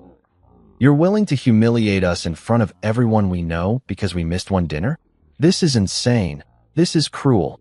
And this isn't the man I married. The man I married was better than this. He was mature enough to handle disappointment without burning everything down out of spite. The man she married. The reliable fixer, the understanding doormat. The guy who would swallow his hurt feelings and show up anyway when they needed something. The man who would prioritize their comfort over his own dignity. Who would smile and pretend everything was fine while they treated him like he didn't matter. She was right. The man she married would never have done this. But that man was gone, replaced by someone who understood his own worth and wasn't afraid to defend it. I finished my second beer, closed my laptop, and walked into my kitchen to cut myself a piece of leftover birthday cake. Yes, I still had some in the freezer from last year, because apparently I'm sentimental about my own disasters. As I sat at my kitchen table, eating cake that was exactly 1 year old, my phone buzzed one more time. Call number 52. Julia again. I looked at that familiar photo, that smiling face that had once represented love and partnership and shared dreams, and I felt nothing. Not anger, not sadness, not even satisfaction. Just a kind of peaceful emptiness, like the quiet after a storm has passed and washed everything clean. I turned off the phone and set it aside. Outside my window, the sun was setting on what should have been Ryan's epic family gathering. The party that was supposed to prove he could bring everyone together, the celebration that had cost him thousands of dollars and months of planning. Instead, it was just another Saturday evening, quiet and mine. For the first time in my adult life, I wasn't the forgotten one, the overlooked son, the reliable husband who could be counted on to fix everyone else's problems while his own needs went unmet. I wasn't the foundation everyone else built their lives on while taking me completely for granted. I was the man who had walked away, the man who had chosen his own dignity over their convenience, the man who had smiled while they choked on the consequences of their own choices. And that smile, it wasn't for them anymore. It was mine. It started with a dull cramp just under my ribs. I figured it was gas, maybe the leftover tacos from the night before coming back to haunt me. But within an hour, I was doubled over in my office, sweating through my dress shirt, gripping the edge of my desk like it was the only thing keeping me upright. My assistant, Denise, took one look at me, eyes wide and scared, and called 911 before I could protest. The paramedics arrived just as I sank to the floor, curled around the pain that now stabbed like a blade with every breath. The back of the ambulance was cold, sterile, bright. They asked me questions I could barely answer through clenched teeth. My vitals weren't good, a heart rate up, blood pressure crashing. One of them muttered something about a ruptured appendix. "We need to get him into surgery fast," I heard someone say. That's when I reached for my phone. Through the haze, I dialed Talia, my wife, my partner, my person. She picked up on the third ring, the noise in the background immediately giving away her location, glasses clinking, laughter, a familiar song from one of her wedding playlists. "Hello," she said, her voice light, almost annoyed. "Talia," I managed. "I'm in an ambulance. They think it's my appendix. I'm on the way to surgery." There was a pause, not a gasp, not a scramble to ask which hospital, just a pause. Then she said, "I'm at Cassie's wedding." Another pause, then a sigh. "Can we talk later?" I waited, thinking maybe I'd misheard her, that she'd follow it with a frantic, "Where are you?" "I'm coming now." But there was nothing, just the soft hum of her breathing and the echo of a party on the other end of the line. Then a click. The call ended. I looked at the phone like it might explain what had just happened. Like maybe I'd called the wrong number, or maybe she hadn't heard me right. But no, she hung up. She hung up. I was wheeled into the ER, my phone slipping from my fingers. A nurse took it, tucked it into a plastic bag with my wallet and keys. "We're going to take good care of you," she said. Her kindness felt like a warm towel over my chest. Not because it was extraordinary, just because it wasn't indifference. The pain got worse, like someone was twisting me from the inside. They gave me something in N4 that blurred the edges of everything. A surgeon came by, explained the risks, said they had to go in immediately. You'll be under before you know it. I asked if I could see my wife. They shook their heads gently. No one's here yet. I nodded. Not because I accepted it, but because I couldn't argue. I was too tired, too drugged, too hollowed out by the growing realization that she wasn't coming. The last thing I saw before the lights dimmed was the nurse squeezing my hand and telling me to count backwards from 10. I tried, made it to 7, maybe 6. And when I woke up, alone in the recovery room, it wasn't the pain in my side that tore at me the most, it was the silence. The absence of footsteps rushing in. No soft voice saying my name. No fingers brushing the hair from my forehead. Just the beep of a heart monitor, and the sterile ceiling tiles that looked exactly the same as they had when I went under. A nurse came in, smiled warmly. Surgery went well. We got it in time. You're very lucky. I nodded again. I was alive. Apparently that counted for something. Anyone coming to visit? She asked gently. My daughter, maybe, I said. She's only 7. The word stuck in my throat. I couldn't say wife. Not right then. Not yet. They moved me to a regular room. I stared at the door every time I heard footsteps in the hallway, expecting her to appear. Expecting anything. Even a text. But my phone stayed dark. And when I finally asked to see it, there was only one new message from my neighbor Clarice. Bria's with me. Heard what happened. I'll bring her after school. Hang in there. I lay back on the stiff hospital bed, one hand pressed against the bandage on my side, the other gripping the phone like it was a lifeline. But the only one reaching for me was a child. My child. The one with tiny hands and a bigger heart than either of her parents deserved. The morphine dulled the ache in my gut, but nothing could numb the sting in my chest. I kept replaying the moment in the ambulance. Her voice, so breezy, so detached. Like I'd interrupted a grocery list. Like I wasn't lying in the back of a speeding emergency vehicle, minutes away from being sliced open. She didn't ask if I was okay. She didn't even ask which hospital. And maybe that told me everything I hadn't wanted to admit for months now. Maybe the surgery hadn't just removed a failing organ. It had revealed a failing marriage. One that had been rupturing long before my appendix did. The truth hit hard. I could have died, and she wouldn't have known until the music stopped and the lights came back on at that damn wedding. And worst of all, I believed her when she said, "Can we talk later?" Because somewhere deep inside, I was still holding space for a woman who had already let go of me. But not Bria. Bria was coming. And somehow, that was enough to keep breathing. The room was gray, and not just in color. It was the kind of gray that soaked into your skin, numbed your thoughts, and blurred the sense of time. The post-op haze clung to me like a damp towel. Somewhere nearby, monitors beeped steadily, rhythmic, and different. My throat burned from the breathing tube they'd used during surgery, and every inch of my body felt foreign, like it had been taken apart and sewn back together. I blinked slowly, piecing the world together one sterile surface at a time. Then I felt it, small fingers wrapped around my hand. I turned my head, sluggish and heavy, and saw her. Bria, my daughter. 7 years old and already so much more than I deserved. She sat perched on the edge of the hospital bed like she belonged there. Her legs swung gently, brushing against the railing with each motion. Her dark curls were pulled into a messy ponytail, and she wore her favorite rainbow hoodie, the one with the unicorn patch peeling off at the corner. She didn't say anything at first, just held my hand like she'd been doing it the entire time. "Hi, Daddy," she said softly. The sound of her voice hit me harder than the anesthesia ever could. "Bria," I whispered, my throat hoarse. "You're here." She nodded. "Clarice picked me up from school. She said you got hurt." Clarice. My neighbor. The woman who had always offered to help with Bria whenever Talia got too busy. I owed her 100 thank yous. 1,000. Because when I was laid out, sliced open and sedated, it wasn't my wife who showed up. It was my daughter. Delivered by someone who actually gave a damn. "I'm okay," I lied, squeezing Bria's hand weakly. "Just a little sore." She looked at me like she didn't believe a word of it, but she didn't challenge me. "Not yet. I brought Henry," she said, lifting her small backpack onto the bed. She reached inside and pulled out a faded green stuffed turtle, his seams loose, one eye missing. "He keeps secrets," she added, placing Henry gently beside my arm. I chuckled despite the pain that shot through my abdomen. "Thanks, sweetheart. I think I could use a few secrets." Bria swung her legs a bit faster, her eyes studying me with a mix of curiosity and worry that no 7-year-old should ever have to carry. She leaned in close, lowering her voice like we were the only two people in the world. Why didn't Mommy come? The question hit harder than the scalpel had. I hesitated. What do you say to a child when the truth would bruise something tender inside her?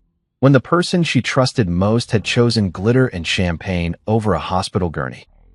She was at a wedding, I said slowly, measuring every syllable. I think she didn't realize how serious it was. Bria didn't nod, didn't blink. She just stared at me with those wide eyes that had always felt like little mirrors. Then, in a tone that was oddly calm for someone her age, she said, "That's not okay." I didn't know what to say to that.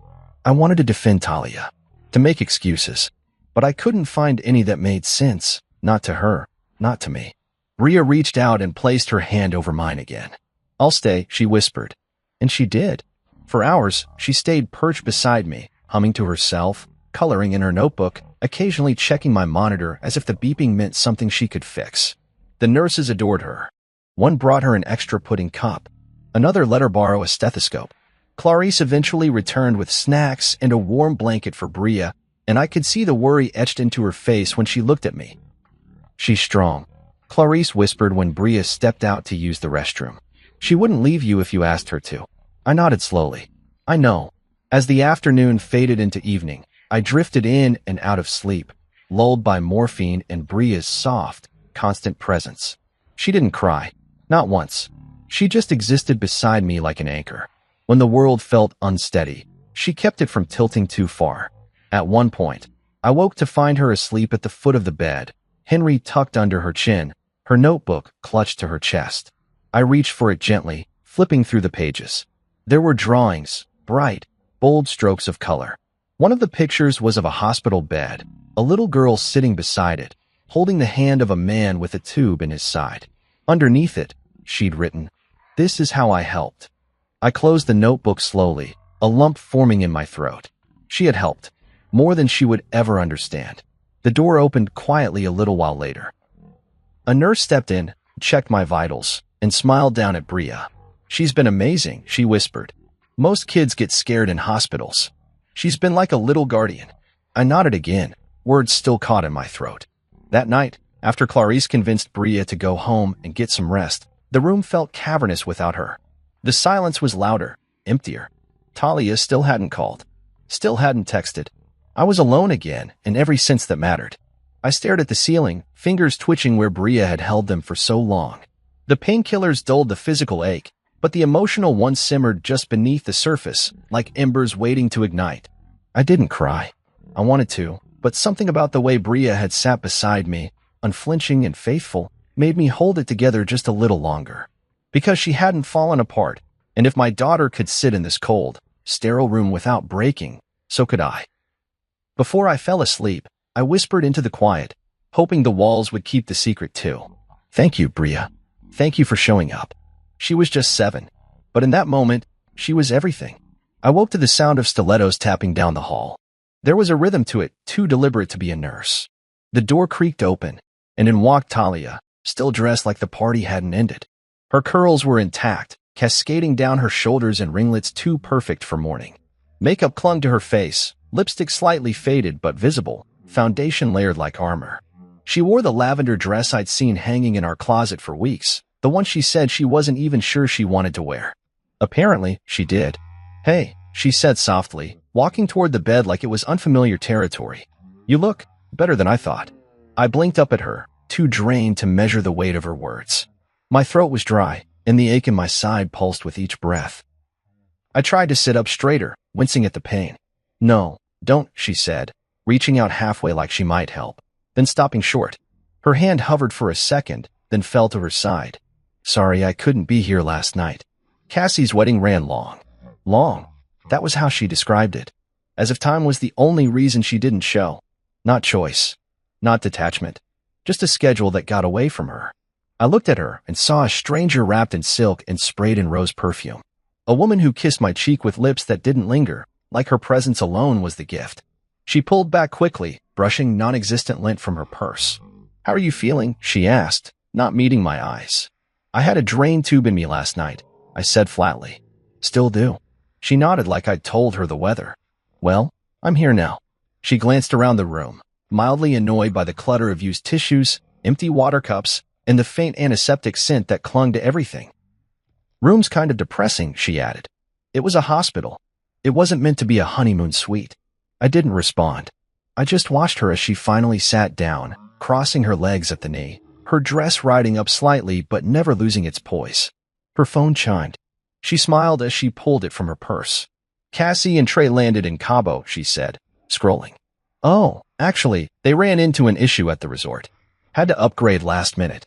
$2,000 more than expected. Can you believe that? I stared at her, blinking slowly. She looked up, as if my silence was an invitation. I know we already gave them the espresso machine, but do you think we could help? Just to get them settled, you know? I didn't even realize I was gripping the bed rail until my knuckles turned white. $2,000, I repeated, the words flat and hollow. You're asking me to pay for someone else's honeymoon, from a hospital bed. She tilted her head slightly, like she was confused why I would find this offensive. It's not a big deal. You've helped them before. And it's not like we're strapped. Talia, I was in emergency surgery last night. Alone. No one came. Not you. Not anyone. I could have died on that table, and the first time you'd know would have been if they called you after. She didn't flinch. She just pressed her lips together and looked away for a second. You always do this, she said, her voice laced with a defensive edge. Make everything about how I disappoint you. I was at a wedding. I didn't know it was that serious. You didn't ask. That stopped her. Not because it wasn't true, but because it was. She looked at her phone again, more to avoid my eyes than to check anything urgent. A long pause stretched between us, the kind of silence that grew heavier the longer it sat. Then, without shame, she said, well, can we talk about Cassie's thing later? They're stressed, and I don't want to leave them hanging. I let out a laugh that wasn't really a laugh. It was breath and disbelief. I haven't eaten solid food. I have stitches in my side. And you want me to wire money to Cabo? It's not about the money, she snapped. It's about being there for people you love. There it was. The line she didn't realize should have shattered her argument instead of strengthening it. I stared at her, long and hard. I was here last night, Talia. Cut open, bleeding, drugged out of my mind. And you didn't come. So maybe don't lecture me on being there for the people you love. The words landed. I saw them hit her. Saw the slight twitch of her mouth. The narrowing of her eyes. But she didn't apologize. She didn't even look ashamed. Just inconvenienced. She stood up abruptly, smoothing out the front of her dress. I'll come back later. Maybe bring you some real food if they let you eat. And then she walked out. Just like that. Like it was any other visit. Like she hadn't just confirmed every quiet suspicion I'd been trying to suppress for the past year. I stared at the closed door for a long time, the beeping of the monitor returning as the only sound in the room. It wasn't the pain in my body that had hollowed me out. It was the truth echoing in her footsteps as she walked away. She was gone before Bria arrived again, this time with a coloring book and a chocolate milk. She climbed into the chair next to me, giving Henry the turtle a quick pat on the head before settling in. Mommy said she had to help Cassie, she murmured, like she already knew it wouldn't sit well with me. I nodded slowly. That's what she said. Bria looked at me for a long time. Then she reached into her backpack, pulling out her drawing notebook. She flipped to a blank page and began to write. What are you doing? I asked. She didn't look up. I'm writing Mom a letter. I didn't ask what it would say. I was too tired, too raw. And somewhere deep inside, I knew Bria would say everything I couldn't. The only thing I could do was reach for her hand and hold it, tight. Because the only person who showed up without being asked was a little girl with a turtle and a voice bigger than the both of us. And right then, that was more than enough. The hours slipped past like syrup, slow, sticky, and impossible to ignore. I stayed mostly quiet that day, half awake and sore, the kind of sore that wasn't just from surgery, but from something deeper, more permanent. My body was trying to heal, but my mind had already decided what it wouldn't forget. Talia sat in the corner of the hospital room, not beside me, not near the bed, but tucked into the vinyl armchair like a bored guest at someone else's event. Her legs were crossed, her phone cradled in both hands, her thumbs dancing across the screen. She hadn't asked how I slept. She hadn't asked if I needed anything. She hadn't even looked at the drain bag hanging from my side, half full of something that looked like watered-down cranberry juice. Instead, she was smiling at photos. Look at this one, she said out loud to herself. Cassie's dress in that light, gorgeous. She turned the phone toward me briefly, but I didn't react, didn't lift my head, didn't offer a sound. The disconnect between her joy and my reality was so vast, it wasn't even worth naming anymore. Bria sat by my side again, her presence a balm. She'd brought her sketchbook, the thick, spiral-bound one she insisted on carrying everywhere. Crayon bits were smudged along the cover, and the corners were dog-eared from love, not neglect. She wasn't coloring today, though. She was quiet, observant, watching the space around her like she was trying to figure out where she fit in the strange adult world of beeping machines, distant parents, and whispered tension. "Daddy," she said softly, nudging my arm. "Can I see your chart?" I looked down at her, confused. "Why?" She shrugged like the question didn't really need an answer. "I just want to know what happened." I didn't ask further. I didn't need to. Bria had always been a little different, intuitive, thoughtful beyond her age. The kind of child who could sense mood changes before the temperature in the room shifted. I motioned to the clipboard resting in the wall bracket. "You can take it. Just be careful." She climbed off the chair, her little sneakers padding softly on the tile. Talia didn't even look up from her phone as Bria retrieved the discharge note tucked behind the daily chart. She studied it like it was a treasure map, her brow furrowed. Then, wordlessly, she slipped it into the back pocket of her sketchbook and zipped it shut. "What are you planning?" I asked, more amused than alarmed. She glanced at me with a small smile. "I'm not sure yet, but I think Mom needs to read it." I should have stopped her. I should have said something. But I didn't. Because for the first time in 2 days, I felt seen, felt like someone in that room understood what had happened to me. It wasn't just my appendix that ruptured. Something else did too. Something between me and the woman scrolling through Santorini spa packages 5 feet A.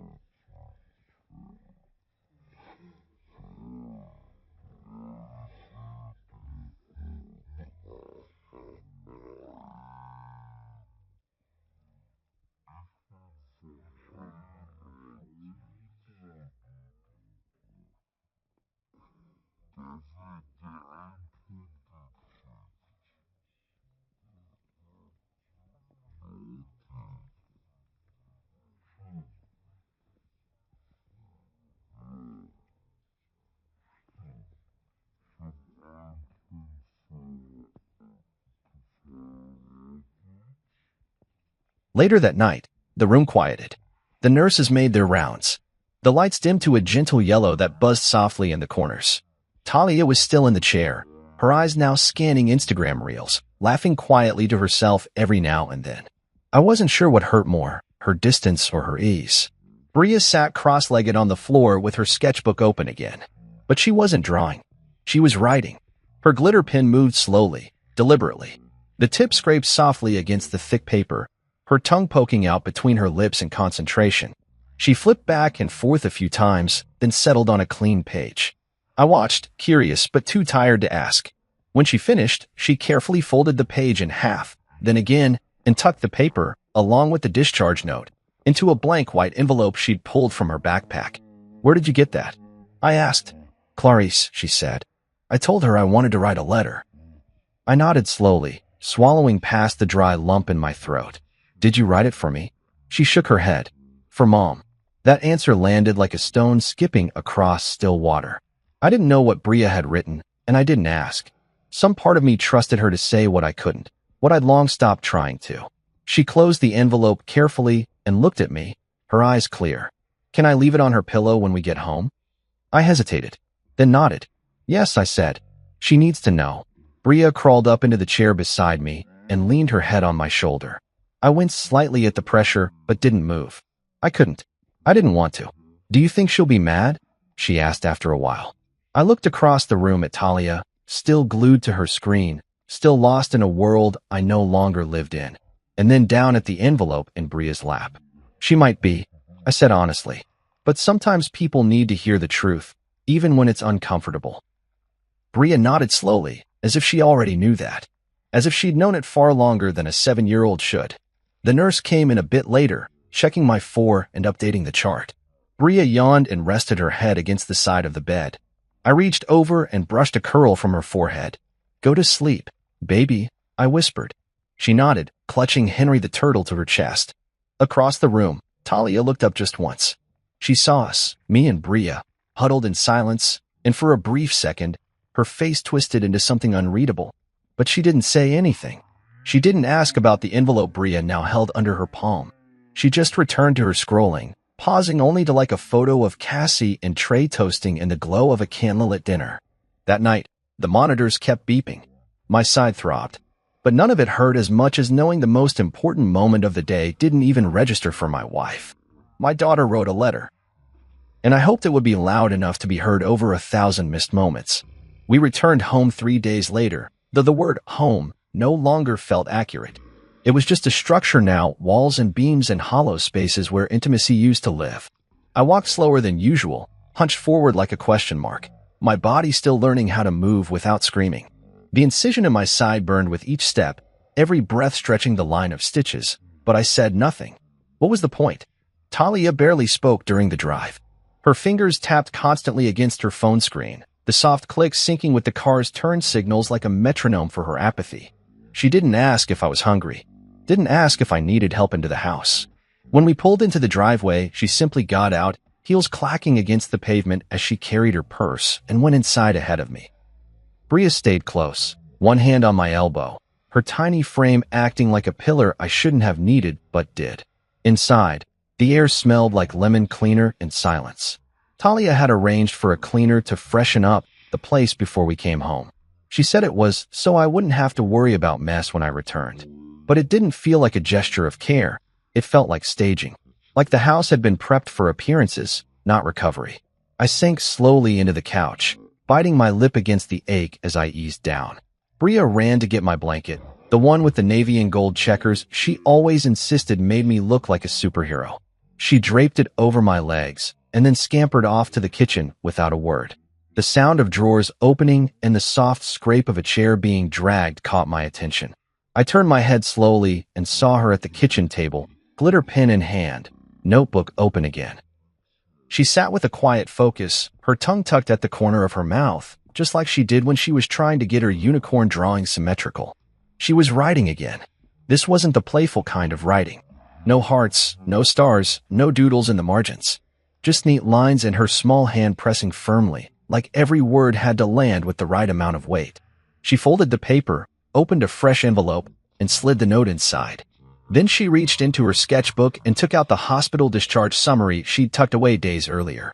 She placed it gently in the envelope behind the letter and sealed it shut. She stared at the envelope for a moment, then stood and walked down the hallway with quiet purpose. I watched her pass, watched her pause just outside our bedroom. She looked back at me once, not for permission, but for reassurance. I gave her a small nod, the only strength I could manage. She turned the doorknob slowly, tiptoed inside, and a few seconds later, she re-emerged empty-handed. Talia came downstairs a moment later, dressed for work. She was already wearing heels, makeup fresh again, phone tucked in her palm like a lifeline.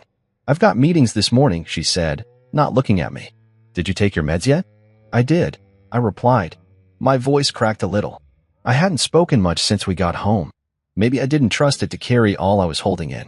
She glanced at me, her eyes skimming the blanket, the way I was sitting slightly lopsided, the swelling around my waist. But she didn't ask how I felt. Not really. Her eyes flicked toward Bria, who was now sitting on the floor with her turtle Henry, brushing its plush head with the care of a child nursing something hurt and precious. Talia walked into the kitchen, heels clicking against the hardwood. "We're low on almond milk," she said, as if that were somehow more urgent than the incision tearing through my side. Then she added, "Remind me to grab a gift for Trey's mom. Her birthday's next week." I didn't reply. I wasn't being petty. I just didn't have the emotional energy to stretch towards someone who never once stepped toward me. 10 minutes later, the front door shut behind her. The silence that followed wasn't peace. It was proof. Proof that everything I'd felt in that hospital room was not imagined. The distance was real. And now that I was home, I could see it even more clearly. Our lives weren't intertwined anymore. They were simply overlapping out of habit. Bria climbed into the chair beside me and rested her head on my shoulder. "She'll find it," she whispered. "She will," I replied, resting my hand on top of hers. "She'll probably be mad," she added, looking up at me. "Maybe. Will she say anything?" "I don't know." That was the truth. I had no idea what Talia would do with the envelope. Whether she'd read it at all. Whether she'd care. But I did know one thing: someone had to say something. And Bria had done it. At 7 years old, she'd had the courage neither of us did. Later that evening, I heard footsteps upstairs. Then stillness. Long, thick stillness. I imagined her walking into the room, seeing the envelope on her pillow. I imagined her picking it up, maybe recognizing the handwriting, maybe thinking it was a drawing or a note from Bria asking for another trip to the zoo. I wondered what her face looked like when she realized it was something else, something heavier. I didn't go upstairs. I stayed on the couch while the television murmured on low volume. Bria sat beside me, curled up under my arm with Henry squeezed tight against her chest. She didn't ask to watch cartoons.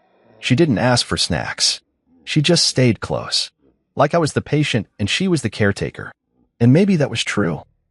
When Talia finally came down, her steps were slower than usual. Her hands were empty. No phone. No purse. She didn't say anything. Just walked past us, paused in the doorway to the kitchen, then turned and went right back upstairs. I didn't follow her. Bria lifted her head. Do you think she read it? I think she did. She didn't say anything.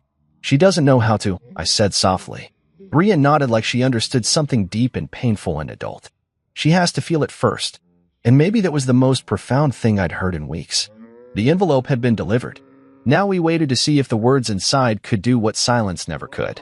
I didn't hear her open the envelope, but I knew the exact moment she found it. The house had fallen into its quiet nighttime rhythm, dishwasher humming low in the kitchen, the distant creak of wood settling into the walls. Bria had already gone to bed, tucked in with Henry under one arm and the corner of her blanket curled in the other. I was in the guest room, not because anyone said I had to be, but because the idea of sleeping beside Talia after everything felt like inviting a stranger into my grief. I lay there in the dim light, staring up at the ceiling, trying not to think too hard, trying not to imagine the crumple of paper or the sharp inhale she might have made when she recognized her daughter's handwriting. But then I heard it, the soft tread of her footsteps down the hall. They stopped just outside our bedroom door. The floorboards groaned, then silence. A long silence. And then a sigh, like something cracked inside her chest. I didn't move. She didn't either. Eventually, the door creaked open and then gently closed. Another few seconds passed before I heard the mattress creak and settle under her weight. Then stillness again. I could picture her. Sitting on the edge of the bed in that pale light, envelope in hand, the doctor's discharge note folded inside with Bria's words scrawled in glitter pen, tiny, unfiltered, and devastating. I'd never read the letter. Still hadn't asked. But I didn't need to. Bria had seen everything. Heard enough. Felt too much.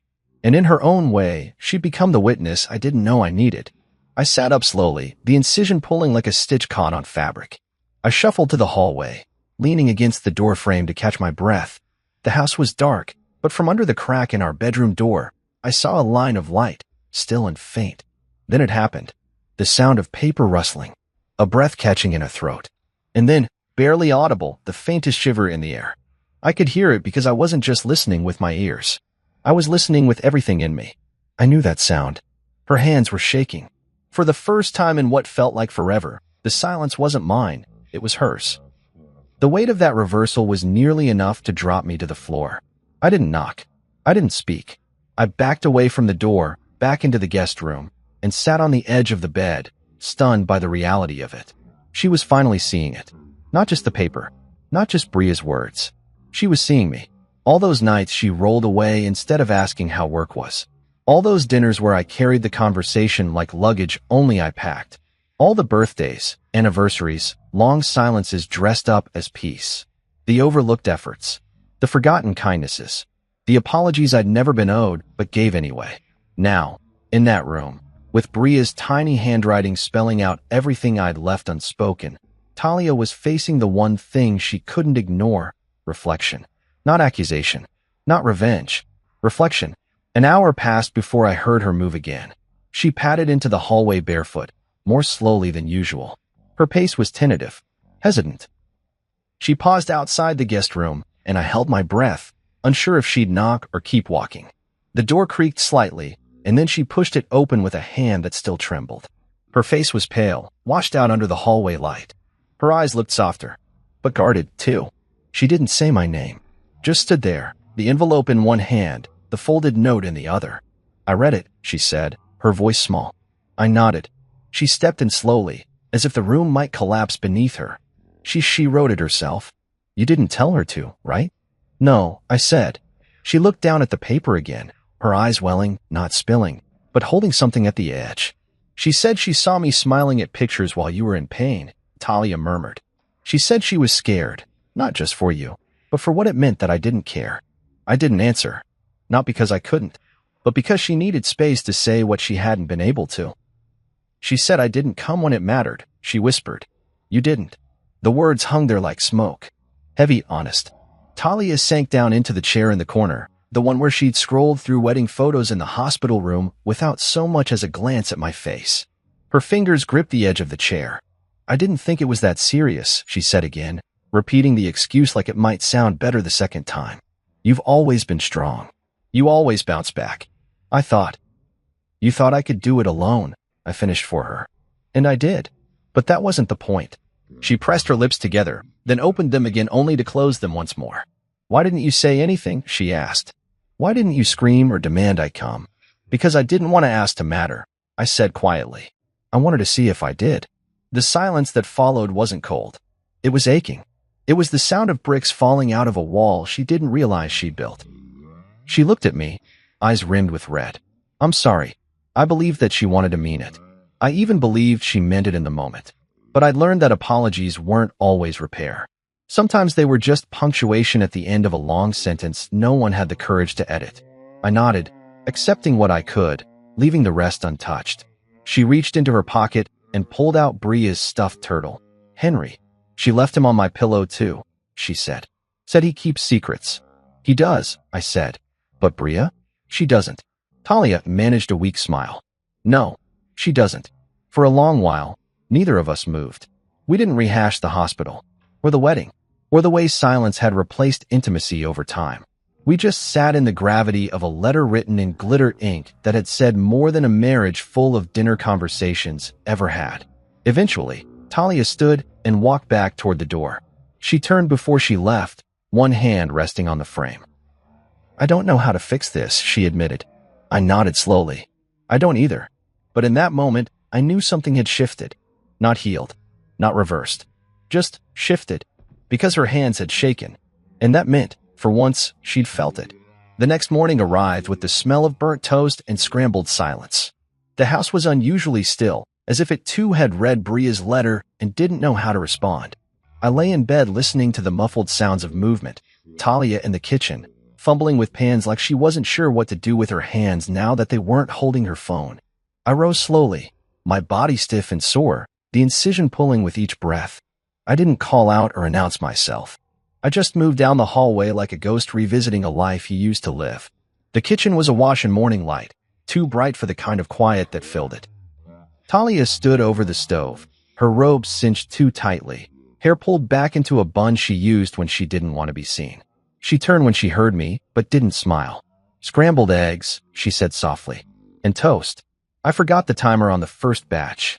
I looked at the pan. The eggs were too dry, the toast still smoking on a plate by the sink. She wasn't here to impress anyone. This wasn't a grand gesture. It was something else, an apology without a name. I nodded, taking a seat at the table. Bria sat across from me, dressed and ready for school, even though we hadn't yet spoken a word about it. Her backpack rested beside her chair, and her shoes were on the wrong feet, something she often did when she was too deep in her thoughts to notice. Talia set a plate in front of me. No garnish. No effort to dress it up. Just food, mechanical and sufficient. How did you sleep?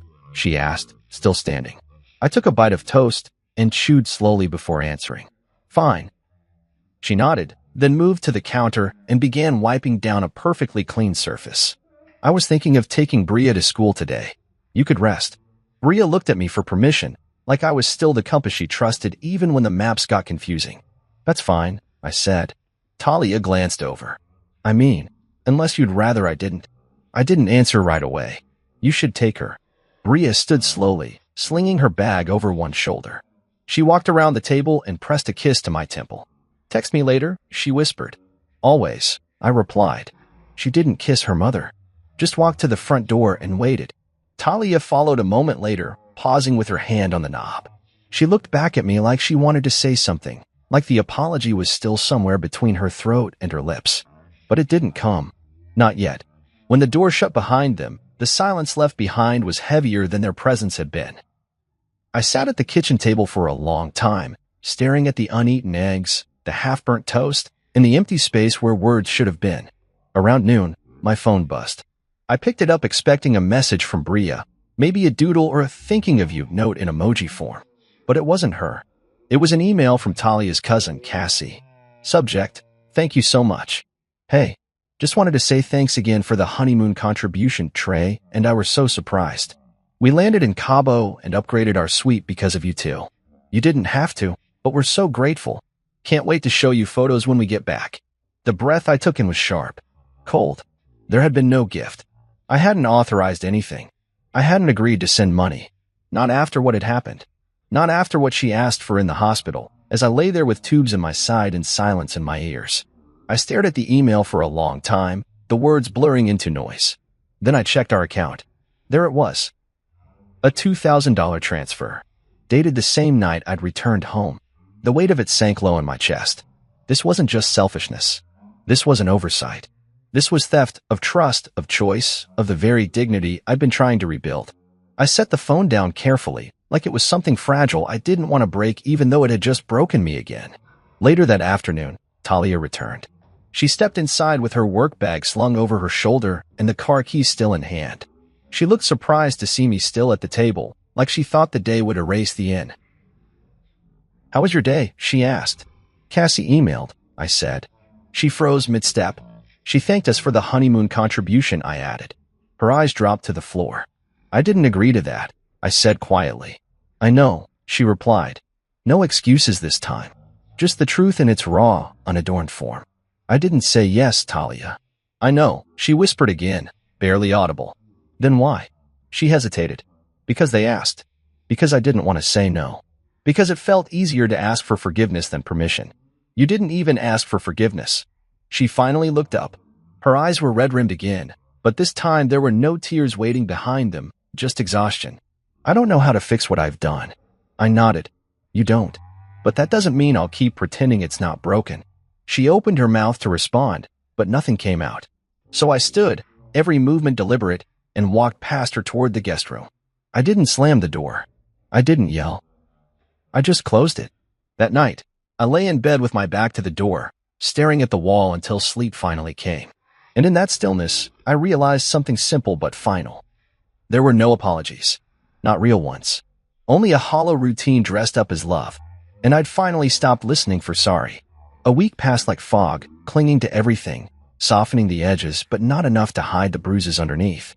I moved slower, not just because of the pain in my side, but because I was still dragging the weight of things unspoken. Talia and I exchanged words, sure, but they were functional, past the salt, as Bria dressed, the car needs gas kinds of words. None of them filled the silence between us. They just camouflaged it. Then came the brunch invite. Talia's Aunt Lydia was hosting one of her infamous family gatherings, complete with champagne flutes, matching linen napkins, and surface-level smiles. Talia said we should go.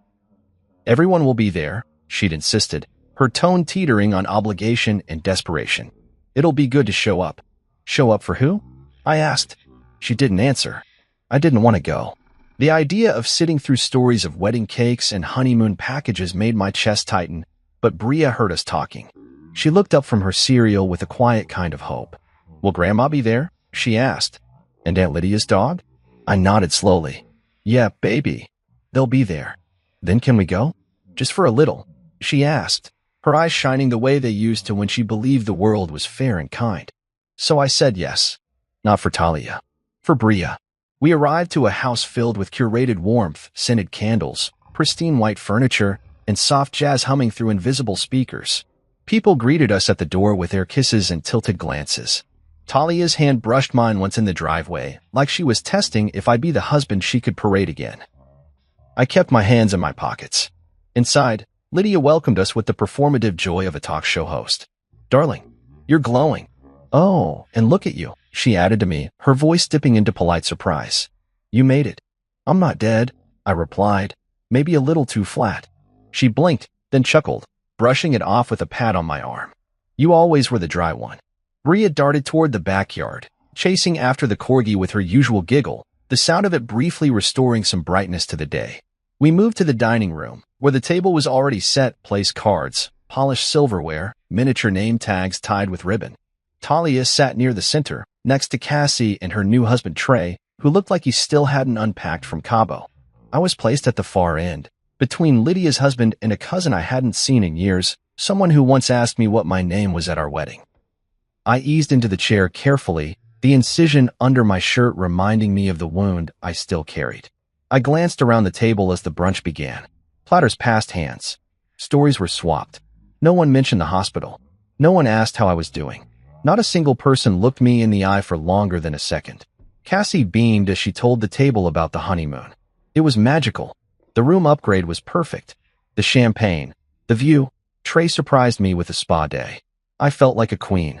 Talia clapped lightly, her voice sweet. You deserved it, Cass. You two worked so hard to make that wedding amazing. I watched the words float between them like currency, exchanged easily, carelessly. And we never got a proper chance to say thank you. Cassie added, turning toward me. That money saved us. You're such a generous guy. I looked at her for a long second, then took a sip of water instead of answering. Someone brought up real estate. Someone else mentioned a new Pilates studio. Lydia went on about her cruise points and how she'd finally earned enough for a free Mediterranean upgrade. Every sentence felt like a plastered-on laugh track from a show I was never invited to join. Bria came back in, her cheeks flushed from running outside. She sat on the arm of my chair instead of returning to her own. She looked around the table, and I watched her eyes dart from face to face like she was memorizing something important. As the table buzzed with wedding photos and vacation plans, my daughter leaned in and whispered, "No one asked if you're okay." "No," I whispered back. They didn't. Talia glanced down the table once, met my eyes for a fraction of a second, then quickly turned back to the conversation. She was laughing. At Trey's joke, maybe, or pretending to. Bria stayed beside me, picking at a corner of her dress. The room had grown louder, fuller with the laughter of people who didn't know they'd left something bleeding behind them. "Daddy," Bria said softly, her voice barely audible above the clatter of silverware. "Can I say something?" I looked at her. Really looked. Of course. She stood. Right there, at the long table covered in floral centerpieces and mimosa pitchers, she stood. Her chair scraped softly against the floor as every adult head turned toward her. Talia's smile faltered. "Bria," she said, a warning tucked inside her name. But Bria didn't stop. "My dad almost died," she said, her voice clear. Small, but unwavering. He had surgery. Real surgery. And he was alone. Mommy was at the wedding. No one came. A stunned hush fell over the table. I wrote Mommy a letter. She read it. "But none of you said sorry," she added, holding up the folded discharge paper like it was a flag of truth. "You were busy with cake and dresses." Cassie's mouth parted. Lydia blinked. Trey coughed into his napkin. Talia stared at her daughter as if she didn't recognize her. "I just thought you should know," Bria finished. Then she sat back down beside me, tucking Henry, who had been in her pocket, into her lap like a shield. The silence wasn't awkward. It was seismic. It cracked something open that had been sealed too long. I reached for Bria's hand and squeezed it. She didn't look at me, just sat still, proud and calm. Talia tried to recover, raising her glass in some kind of false transition, but it was too late. The mood had shifted. The performance had ended. The truth had taken center stage. That day, we left before dessert. Talia didn't speak on the way home. Bria fell asleep in the back seat, Henry tucked under her chin. And me? I drove in silence, but inside, I was standing. Finally standing, because my daughter had said the words that had lived inside me for weeks.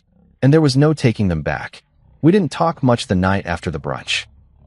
The silence wasn't cold, it was calcified. Like something ancient had finally cracked wide open, and no one dared touch the shards just yet. Talia barely looked at me as she paced the kitchen, her footsteps softer than usual, as though she didn't want to rattle anything else loose. Bria had gone straight to her room, a quiet trail of glitter from her hair clip marking her path. She didn't say she was tired. She didn't ask for cartoons. She just climbed into bed, pulled the blanket to her chin, and turned her face toward the wall. I stood outside her door for a moment, unsure if I should knock or just let her rest. In the end, I chose to sit on the floor outside, the weight of the day still pressing into my chest. It wasn't just what she'd said, it was the way she'd said it. Steady, clear, not a tantrum, not an outburst, a declaration. She had spoken for me, yes, but she'd also spoken for herself, Because she'd been watching, listening, waiting. The next morning, the house was awkwardly quiet. Talia tiptoed through breakfast, pouring cereal like it was a peace offering. She placed the bowl in front of Bria, who stirred the spoon without eating, eyes fixed on the milk slowly turning beige from the flakes. I was thinking, Talia said cautiously, maybe we should have a movie night tonight. Order pizza, just the three of us. Bria didn't respond. I cleared my throat. Bria? She looked up at me. Do we have to pretend again? Talia froze. Her lips parted slightly. Pretend what? Bria's eyes locked on her mother's with the kind of honesty that only comes from children before the world teaches them to dilute truth. That everything's fine. That you didn't forget Daddy in the hospital. That no one at brunch cared.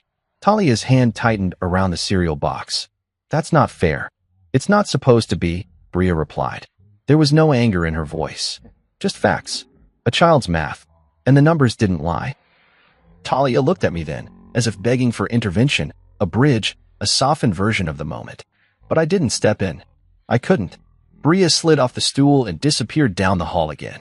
I waited for the slam of a door, but it never came. She's a child, Talia said, the edge in her voice growing. You think that was appropriate? At a family brunch?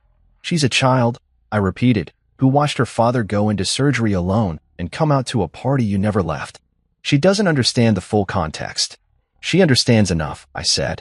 More than most adults in that room. Talia shook her head and turned her back to me, wiping a perfectly clean counter.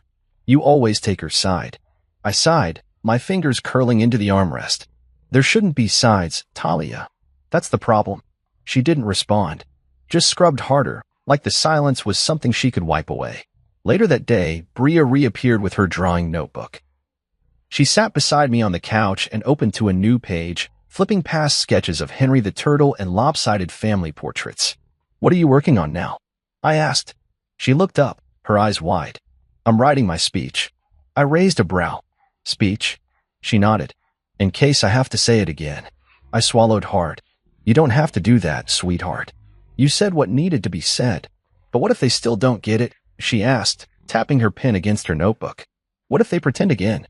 Her question hit me in a place I'd been avoiding, because pretending was how Talia and I had survived so long. Pretending that distance was routine. That silence meant peace. That forgetting someone in the most vulnerable moment of their life could somehow be brushed over with matching napkins and champagne flutes. They might, I admitted. But that doesn't mean you have to stay quiet. She kept writing. That evening, Talia approached with a stiffness in her spine. She held her phone in one hand and a pair of folded pajamas in the other. I told Mom we won't be coming next weekend, she said, voice flat. I nodded. I said we needed time as a family. Another nod. She set the phone down and looked at me, her eyes searching. Do you want to talk? I think we've done enough talking, I replied. Now it's about listening. To what? To Bria. To yourself. To what this house has become. She lowered herself onto the edge of the armchair across from me, the weight of it finally catching up. I didn't mean to let it get like this. I said nothing. Regret wasn't currency anymore. It couldn't be traded for love. I thought I was doing what I had to keep up appearances, to be the kind of wife, the kind of friend. You stopped being a partner. The sentence cut through the space between us like a blade. And you stopped asking me to be one, she added, quietly. I paused, surprised by the truth in her reply. You gave up on me, she whispered. And I didn't know how to fight for something that didn't want to be held anymore. The room tilted in that moment. Not in rage, not in sorrow. In honesty. Finally. But honesty comes late sometimes. And it doesn't always rebuild what's fallen. From down the hall, we heard Bria humming. A soft, tuneless melody that drifted into the silence like a thread trying to stitch something back together. Talia's voice cracked. Is it too late? I don't know, I said. But if you're asking me that now, it means you finally started to care again. She blinked back the sting in her eyes. I don't know how to fix this. You don't fix it, I told her. You show up. And you stop expecting praise for doing the bare minimum. She looked away, ashamed.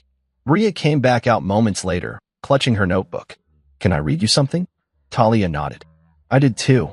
She climbed into my lap, opened to a page, and read slowly, her voice clear. When someone you love is hurting, you're supposed to sit with them. Not scroll through parties. Not leave them alone.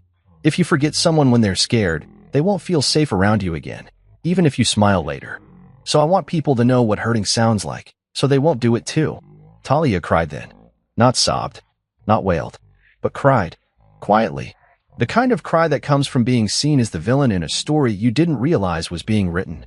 Bria closed the notebook, satisfied, and placed Henry in her mother's lap. He keeps secrets, she said, but you shouldn't. And with that, Bria went back to her room.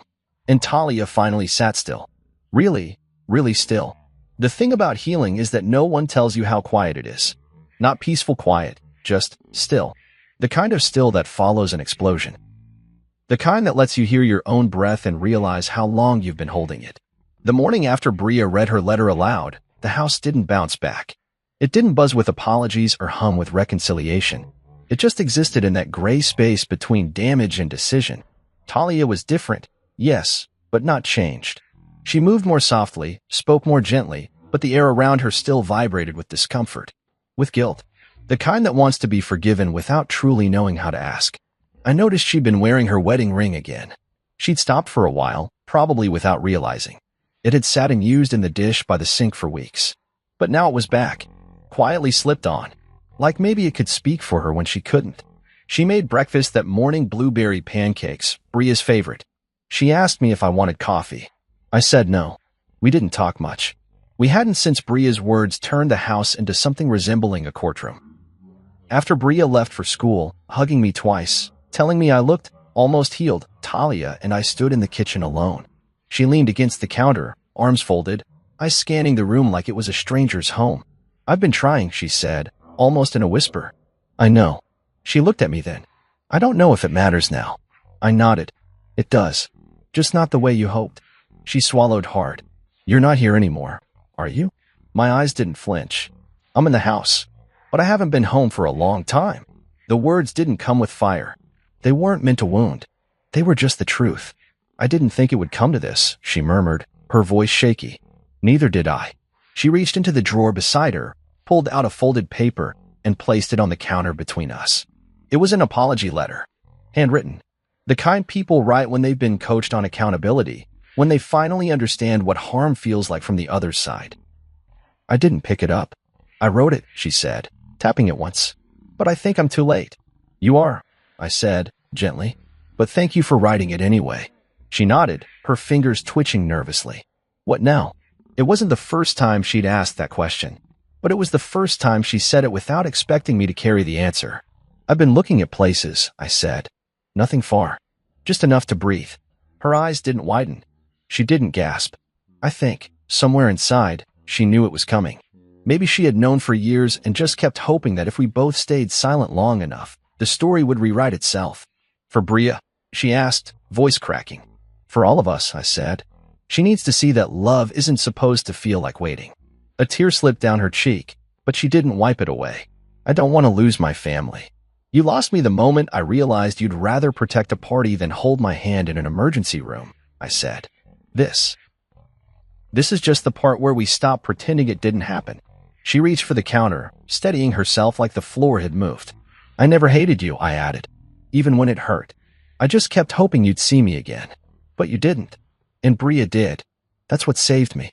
She sat down then, in the kitchen chair that still had a tiny sticker Bria had stuck on months ago, a glittery dolphin that had refused to peel off cleanly. She didn't speak again for several minutes. I'll tell her, I said, about what's happening. And I'll do it kindly. I won't poison her against you. Her shoulders slumped in relief. Thank you. She doesn't need to carry our failure, I added. She just needs to see us handle it with care. The words settled in the room like soft dust, landing on everything. That afternoon, I picked Bria up from school. She came running toward me, backpack bouncing, her smile wide and unburdened. I braced for the questions, she always had them. But instead, she slipped her hand into mine and walked quietly to the car. In the driveway, before climbing in, she looked up at me. You're moving out, aren't you? I froze. Who told you? She smiled sadly. No one. I just know. I heard you say you needed to breathe. I crouched to her level, wincing slightly from the healing stitches, and tucked a curl behind her ear. I love you more than anything. That's not changing. I know, she whispered. I'll be close. You'll see me every day. Weekends. After school. We'll have our routines. She nodded slowly. Can I have 2 bedrooms? One here and one there. You can have two homes, I said. And one heart that's always yours. She hugged me so tightly I had to breathe through it.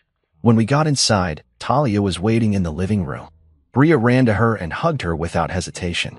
I saw the surprise in Talia's eyes, the way she held her daughter like she was made of glass. I want you both to be happy, Bria said. That night, I began packing a small bag, just the essentials. I wasn't rushing, but I wasn't dragging my feet either. Talia helped in silence. She folded one of my sweatshirts and placed it in the duffel without looking at me. When I reached the door, Bria stopped me. Wait, she said, running to her room. She came back with Henry. He wants to go with you this time. I smiled through the tightness in my chest and took the stuffed turtle, worn and beloved. Thank you, I said. She hugged me again, and this time, I let my tears fall. I didn't hide them. I didn't turn away. Talia stood by the door, arms folded, eyes wet, but no longer filled with panic. Just acceptance. You'll be okay, I said to her. So will she. I hope you find your breath again, she whispered. I already have, I said, stepping out into the quiet. And for the first time in a long, long time, the silence didn't hurt. It healed.